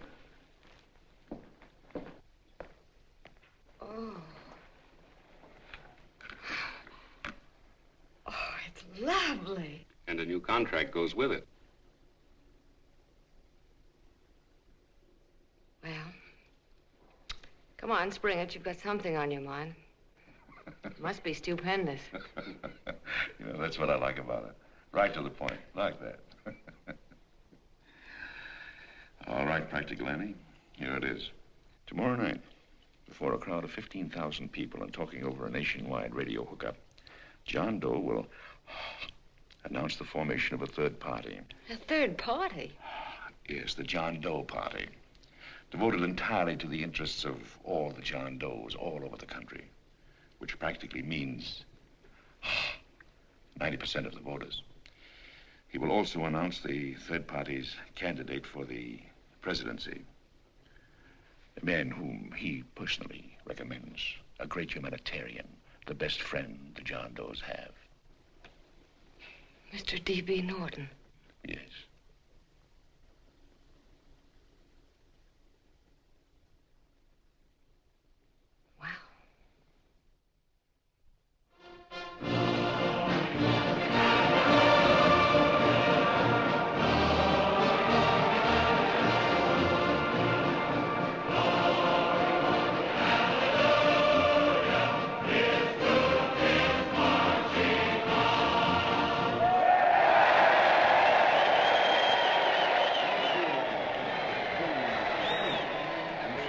And although the opening of the convention is hours off, the delegates are already pouring into the ballpark by the droves, with lunch baskets, banners, and petitions asking John Doe not to jump off any roof. No matter how you look at it, it's still a phenomenal movement.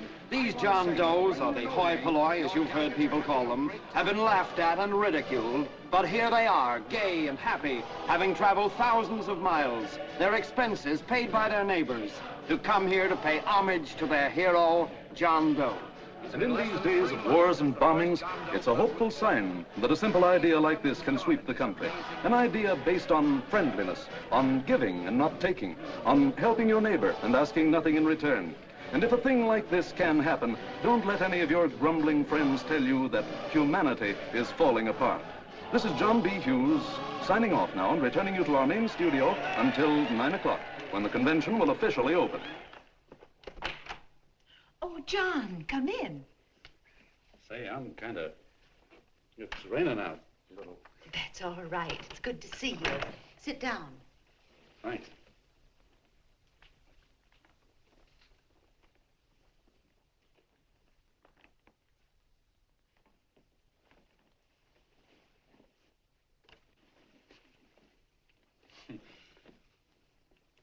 It's for Anne. Oh, how nice. Thank you very much. Flowers.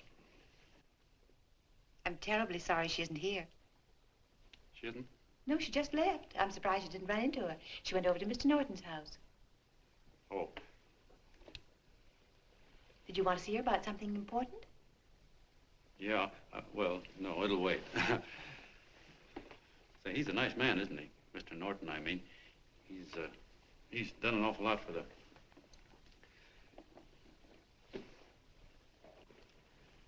Well, say, my coat's pretty wet. I'm afraid I might have wet the couch a little.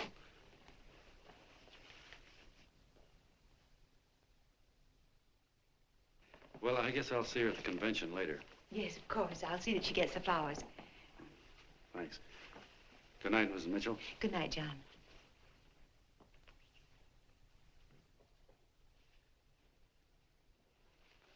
Say, Miss Mitchell, I'm kind of glad Anne isn't here. You see, I came over here hoping to see her alone, and kind of hoping I wouldn't, too, you know what I mean? There was something I wanted to talk to her about. But, well, it'll wait, I guess. Good night. Good night, John. Say, look, Mrs. Mitchell, have you ever been married? Oh, I'm sure you have. Gosh, that's pretty silly. I guess you must think I'm kind of batty. Well, I guess I'd better be going at that. John, my husband said, I love you. Will you marry me? You did? What happened? I married him. Yeah, that's what I mean, see? It was easy as all that, huh? Uh-huh. Yeah, but look, Mrs. Mitchell, you know, I love Anne, and it's going to be awfully hard for me to say it because, well, you know, she's so wonderful. And, well, the best I ever was a Bush League pitcher. And, you know, I think she's in love with another man, the one she made up. You know, the real John Doe. Well, that's pretty tough competition. I bet you he'd know how to say it all right. On me, I get up to it and around it and in back of it, but I never get right to it. You know what I mean? So the only chance I've got is, well, if somebody could kind of give her a warning, sort of prepare her for the shock. You mean you'd like me to do it? Hmm? Well, I was thinking that, yeah, you know, sort of break the ice. Of course I will, John. See, thank you, Mrs. Mitchell. Hey, you're okay.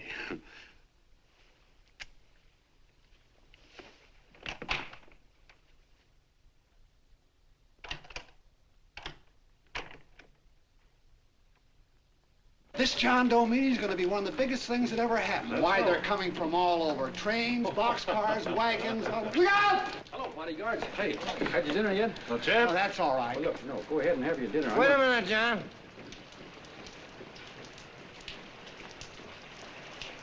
Hello, Mr. Connell. How are you, John? John, I want to have a little talk with you. What's the matter? Are you falling? Come here. Hey, boss. Oh, quiet.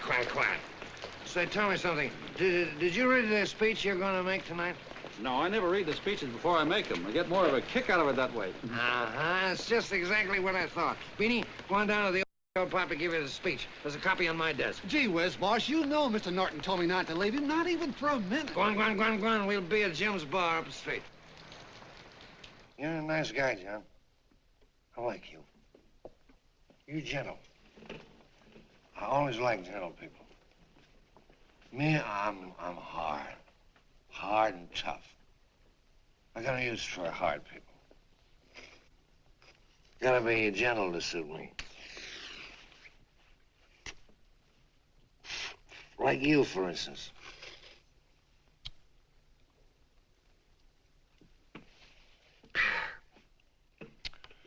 Yep, I'm hard. But you want to know something?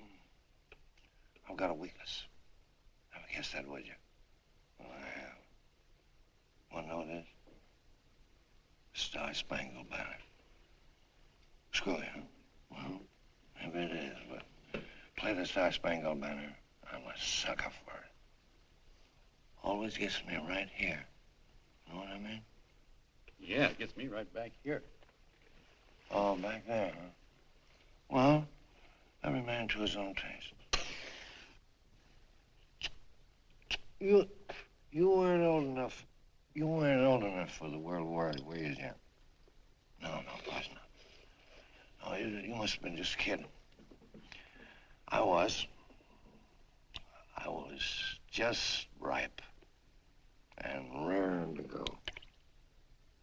You know what my old man did when I joined up? He joined up, too. Got to be a sergeant. And here's a kick for you. We were in the same outfit. Funny, huh? Hmm?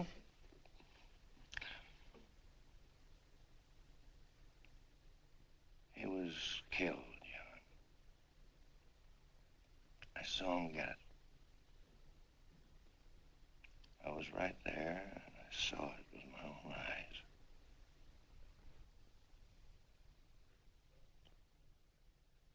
Me, I came out without a scratch. That is, excepting my ulcers.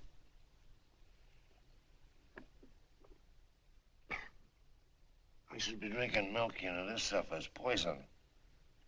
Hey, Tubby. Yes, Mr. Connell? What do you say, huh? All right. Yep, I'm a sucker for this country. I'm a sucker for the Star-Spangled Banner, and I'm a sucker for this country. I like what we got here. I like it.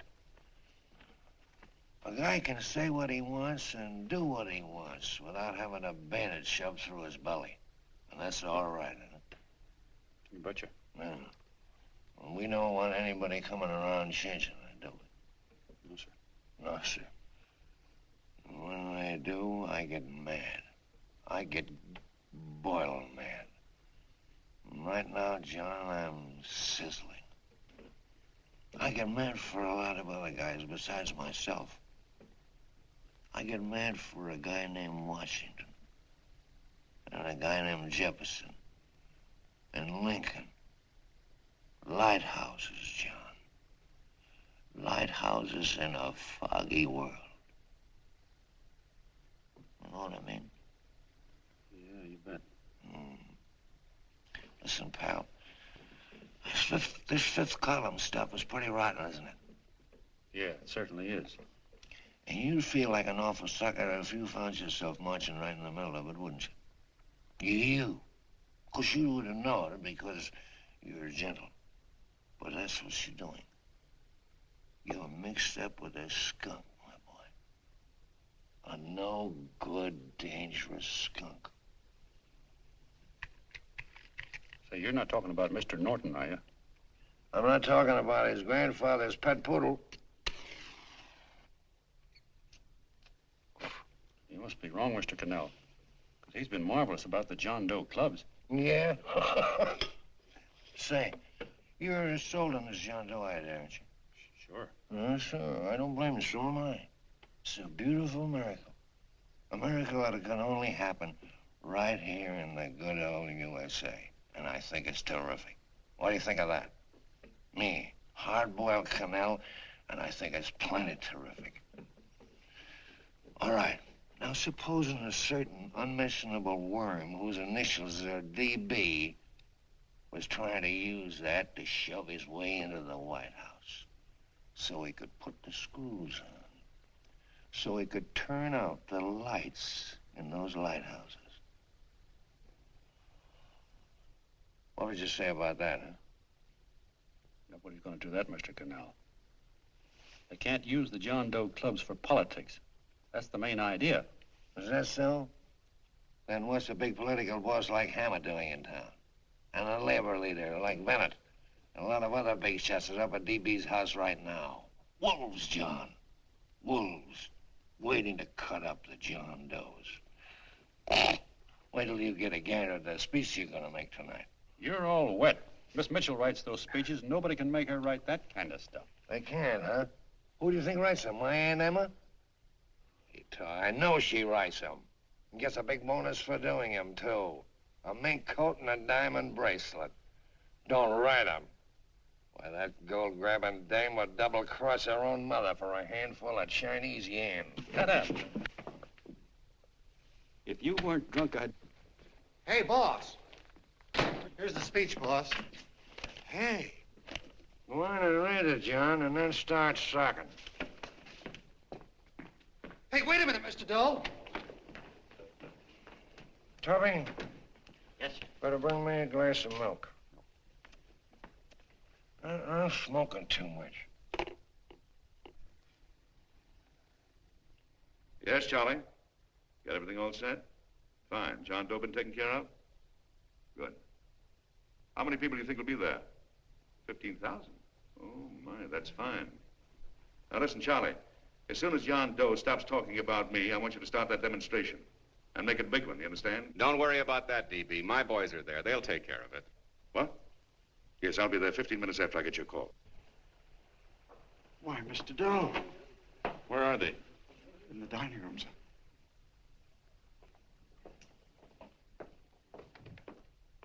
Now, gentlemen, I think we're about ready to throw that great big bombshell. Yeah, well, it's about time. Even a conservative estimate shows that we can count on anywhere between 10 and 20 million John Doe votes. Now, add to that the labor vote that Mr. Bennett will throw in, and the votes controlled by Mr. Hammett and the rest of you gentlemen in your own territories, and nothing can stop us. As I said before, I'm with you, providing you can guarantee the John Doe vote. Don't worry about that. You can count on me on one condition. Little Bennett's got to be taken care of. Didn't I tell you that everybody in this room would be taken care of? My agreement with you gentlemen stands. I'm with you, D.B., but I still think it's a very daring thing we're attempting. These are daring times, Mr. Barrington. We're coming to a new order of things. There's too much talk been going on in this country. Too many concessions have been made. What the American people need is an iron hand. You're right. That's true. You're quite right, D.B. Discipline. Right. And now, may I offer a little toast to Miss Ann Mitchell, the brilliant and beautiful lady who is responsible for all this. Miss Mr. Norton, I'd like to talk to you alone for a minute. Oh, Miss Mitchell has something to say to us. Let's Please.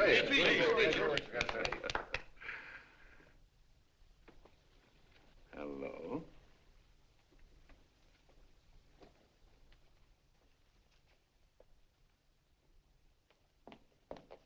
John, I'm so glad to see you.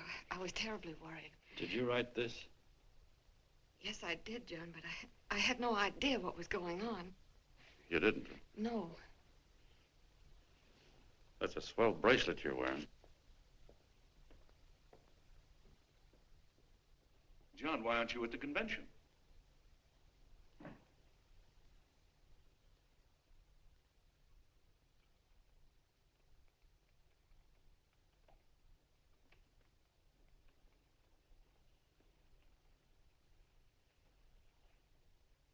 Is there anything wrong?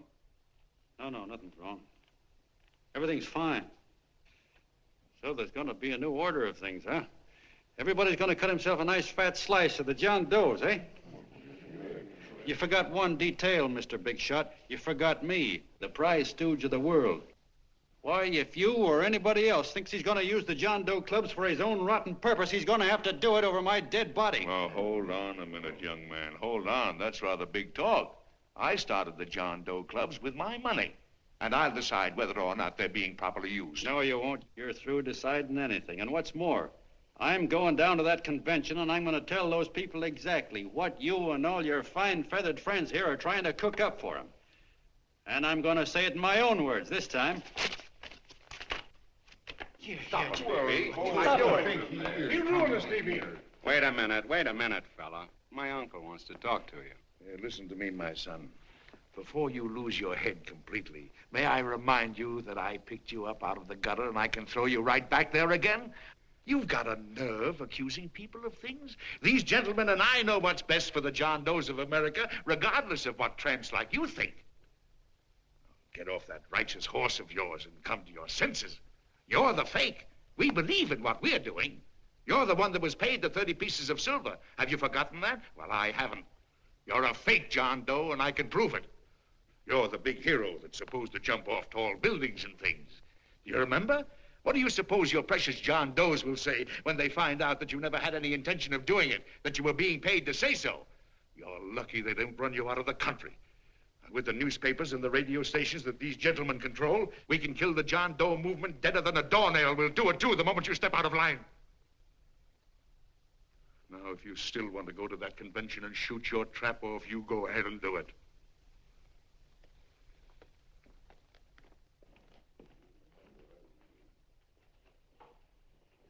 You mean to tell me you'd try to kill the John Doe movement if you can't use it to get what you want?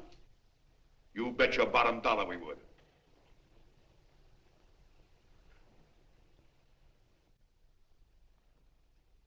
Well, that certainly is a new low.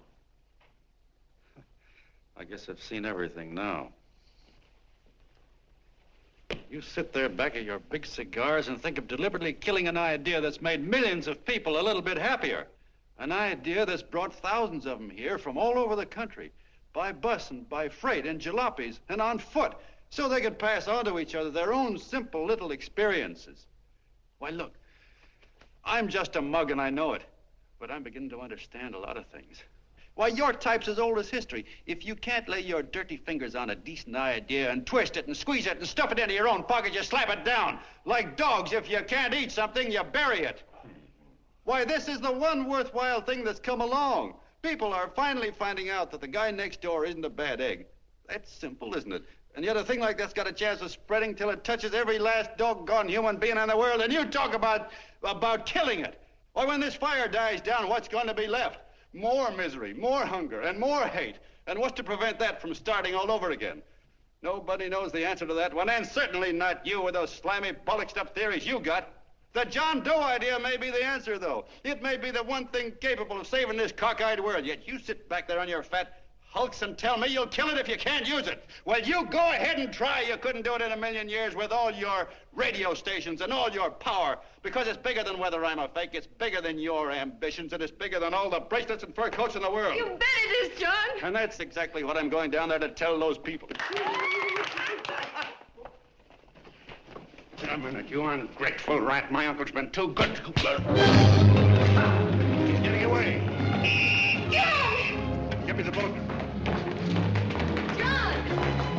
I've always told you, D.B., you're playing with dynamite. Which way? All right, now, get away. Before he gets through tonight, he'll ruin us all. I'll stop him cold. Don't worry, I've been ready for this. John! Oh, John, please listen to me. Please, I can explain everything, John. I didn't know what they were going to do. Let me go with you, John. John, please. Go ahead, driver. Full park. Explain it to you, John. Please let me go with you. Please. John! Mr. Martin wants to see you. Listen to me, Mayor Lovett. You do as I say. I want them both arrested. You tell the police department to pick up Cannell. I've got the girl here. I've got the bullet. I don't care what you charge him with. If you're worried, let him go in the morning, but keep him in jail overnight. Hello, Bulletin. Put Pat Pryor on.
Quiet, please.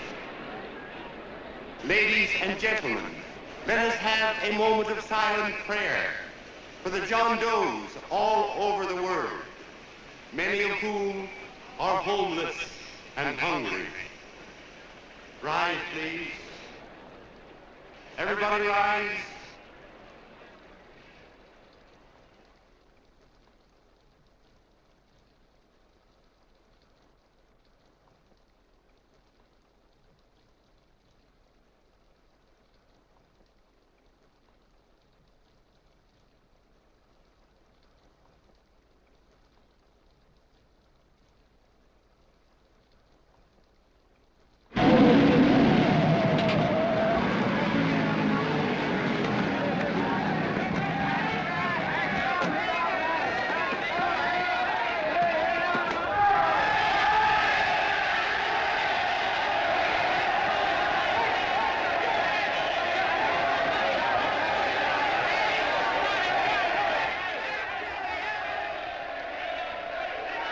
Newsboys. Hundreds of yelling newsboys are swarming into the park like locusts. They're yelling John Doe's a fake. Fake.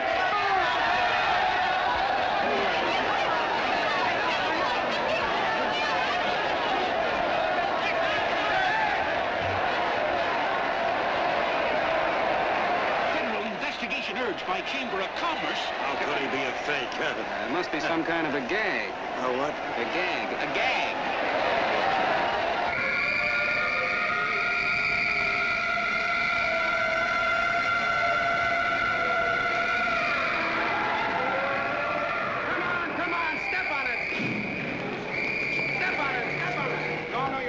now, so let's get going. Wait for the station. Hey, miss, will you autograph my balloon? Sure.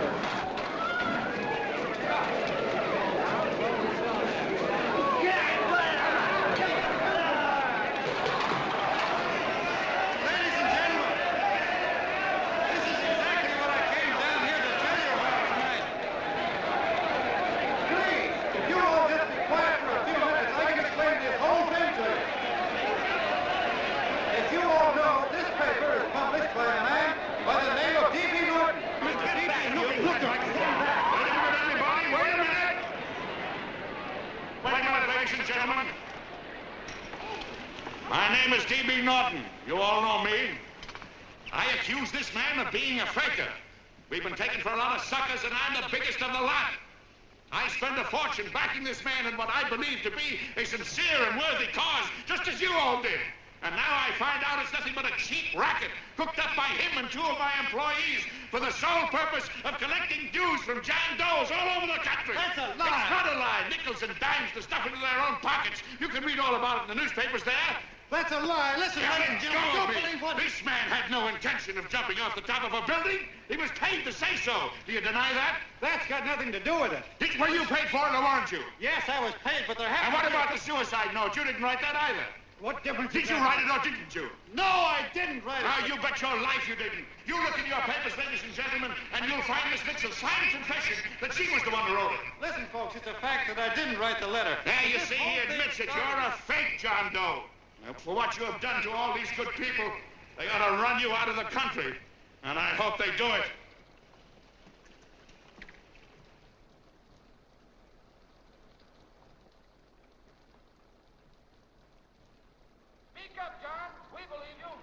Please, listen, folks. Now that he's through shooting over his face, I've got a couple of things to tell you about. Come on, the rest of you get in here and riot. Break this crowd up. Come on. I'm sorry, folks, but we can't hear him anymore. Something's gone wrong with the loudspeakers. John Doe's a fake! Boo! They can't hear me. Boo! This thing's not working. Ladies and gentlemen.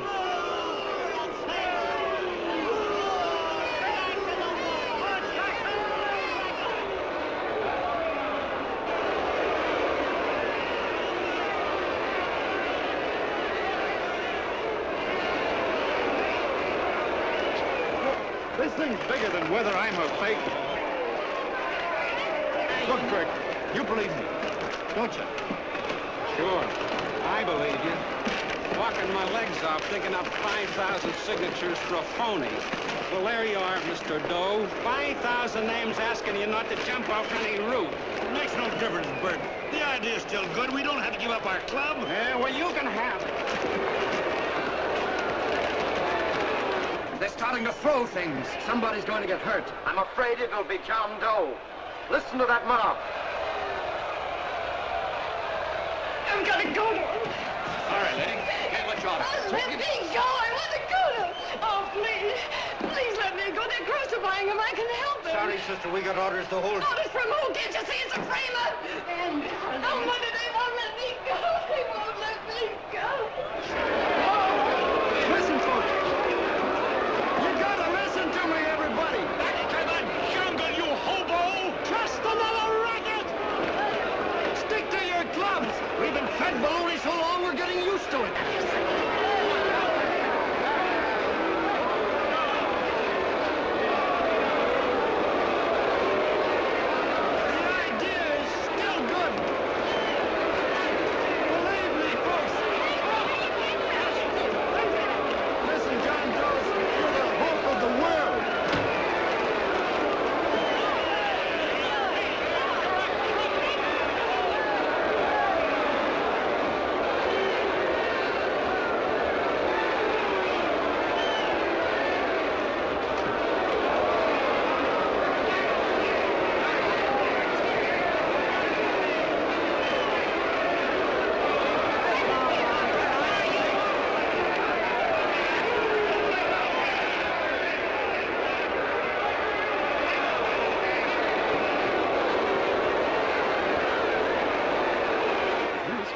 To get him out of the park. If that boy isn't hurt, it'll be a miracle. Ladies and gentlemen, this certainly looks like the end of the John Doe movement. Well, Well, boys, you can chalk up another one to the Pontius pilots.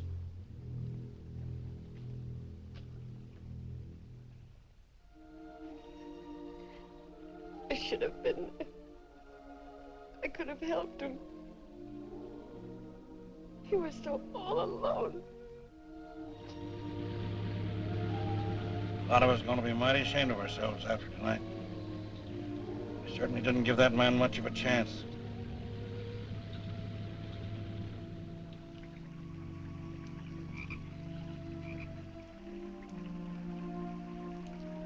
Have some more coffee, Long John? No thanks, Carl.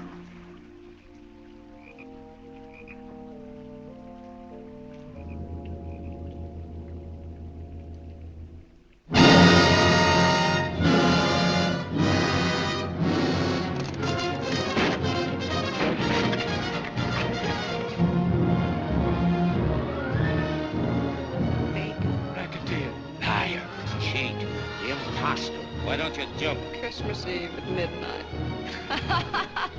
Fine, Mr. Doe. You're a wonderful man. And God bless you, my boy. Now get in there and catch. You're a fake John Doe, and I can prove it. You're the big hero who's supposed to jump off tall buildings and things. Do you remember? What do you suppose your precious John Does will say when they find out that you never had any intention of doing it, that you were being paid to say so? Christmas Eve at midnight.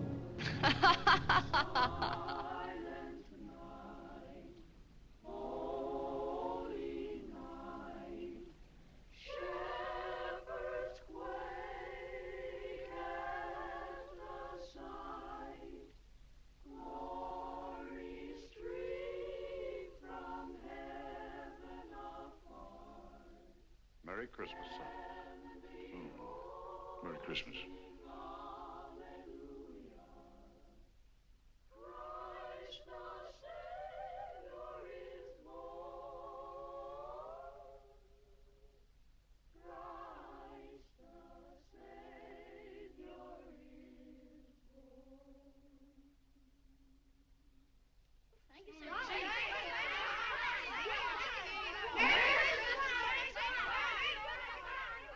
Who? John Doe. Is that screwball still around? Dame's been calling all day. Sure, I know. Yeah, at midnight, huh? Okay, lady. We'll have the place surrounded with nets.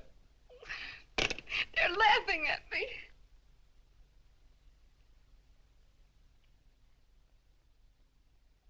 You're a sick girl, Anne. You better take it easy. Whom are you calling now?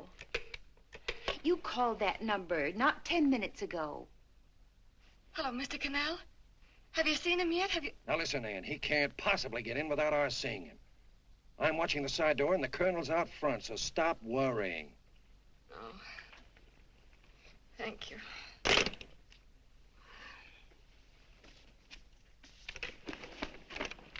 What, Ann? Anne, don't be foolish. If this isn't the craziest, the battiest, the looniest wild goose chase I ever heard of. Oh, shut up, Bert. Sourpuss is right. Yeah, well, if he is, I'm a banana split. That man is going to be on that roof. Don't ask me how I know. I just know, and you know it as well as I do. Sure. I'd like to believe in fairy tales, but a guy that's a fake isn't going to jump off any roof. I don't think he was any fake, not with that face. And anyway, what he stood for wasn't a fake. Okay, honey, okay.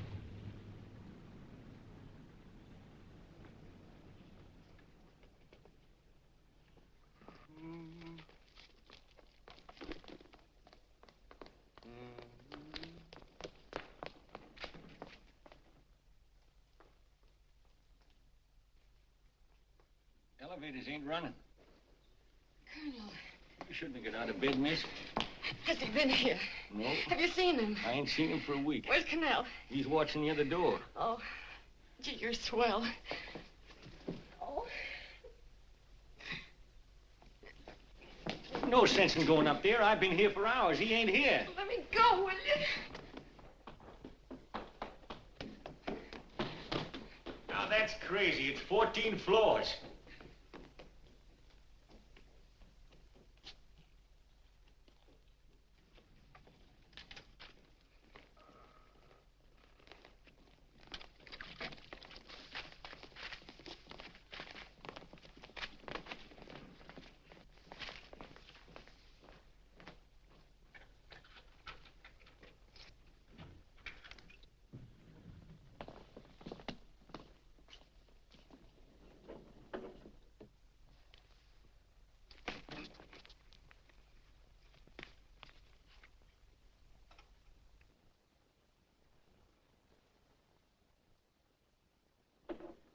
far as the elevator goes. We gotta walk up to the tower.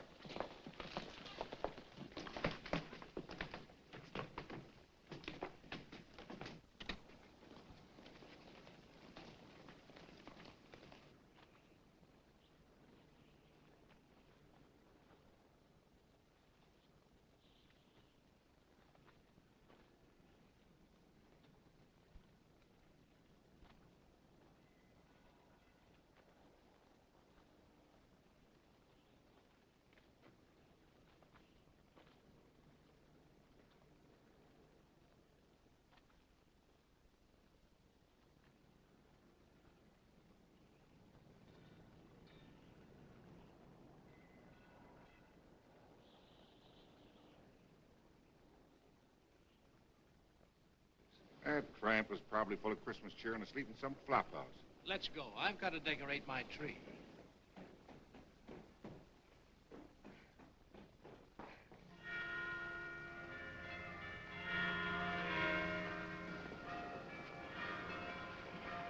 Well, I give up. I don't know what gave us the idea that we need attempt anything like this. I guess you're right. I'm afraid the joke's on us. Let's go. I hope nobody finds out we've been here.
I wouldn't do that if I were you, John.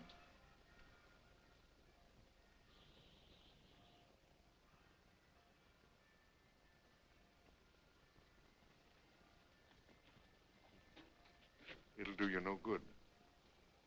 Mayor has policemen downstairs with instructions to remove all marks of identification you may have on your person. You'll be buried in Potter's Field and you will have accomplished nothing.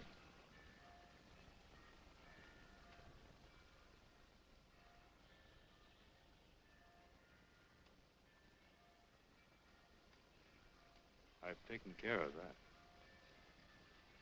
I've already mailed a copy of this letter to Mr. Cannell. John, why don't you forget this foolishness? Stop right where you are, Mr. Norton, if you don't want to go overboard with me.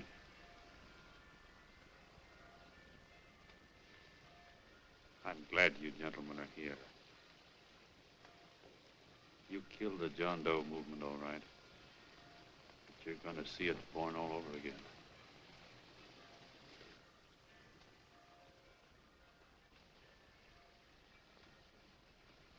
Now, take a good look, Mr. Norton. John! John! Oh, John, no, I won't let you. I love you, darling. Oh, please. Please don't give up. We'll start all over again. Just you and I. It isn't too late. The John Doe movement isn't dead yet. You see, John, it isn't dead or they wouldn't be here. It's alive in them. They kept it alive by being afraid of. That's why they came up here. Oh, darling. Sure, it should have been killed. It was dishonest. But we can start clean now. Just you and I. It'll grow, John, and it'll grow big because it'll be honest this time. Oh, John, if it's worth dying for, it's worth living for. Oh, please, John. Oh. Oh, please, please, God, help me. John, look at me. You want to be honest, don't you? Well, you don't have to die to keep the John Doe idea alive. Someone already died for that once. The first John Doe. And he's kept that idea alive for nearly 2,000 years. It was he who kept it alive in them. And he'll go on keeping it alive forever and always.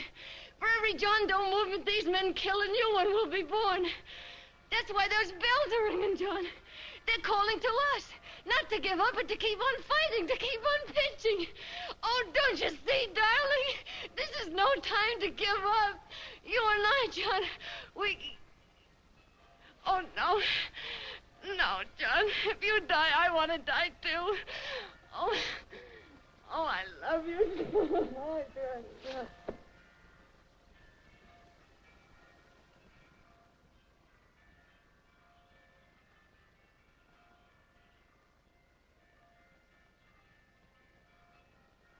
Mr. Doe, you don't have to. We're with you, Mr. Doe. We just lost our heads and acted like a mob. What Bert's trying to say is that we need you, Mr. Doe. There were a lot of us that didn't believe what that man said. We were going to start up our John Doe Club again, whether we saw you or not, weren't we, Bert? And there were a lot of others that were going to do the same thing. Well, Mr. Sourpuss even got a letter from his cousin in Toledo. I got it right here, Mr. Doe. Only it'd be a lot easier with you. Please. Please come with us, Mr. Doe.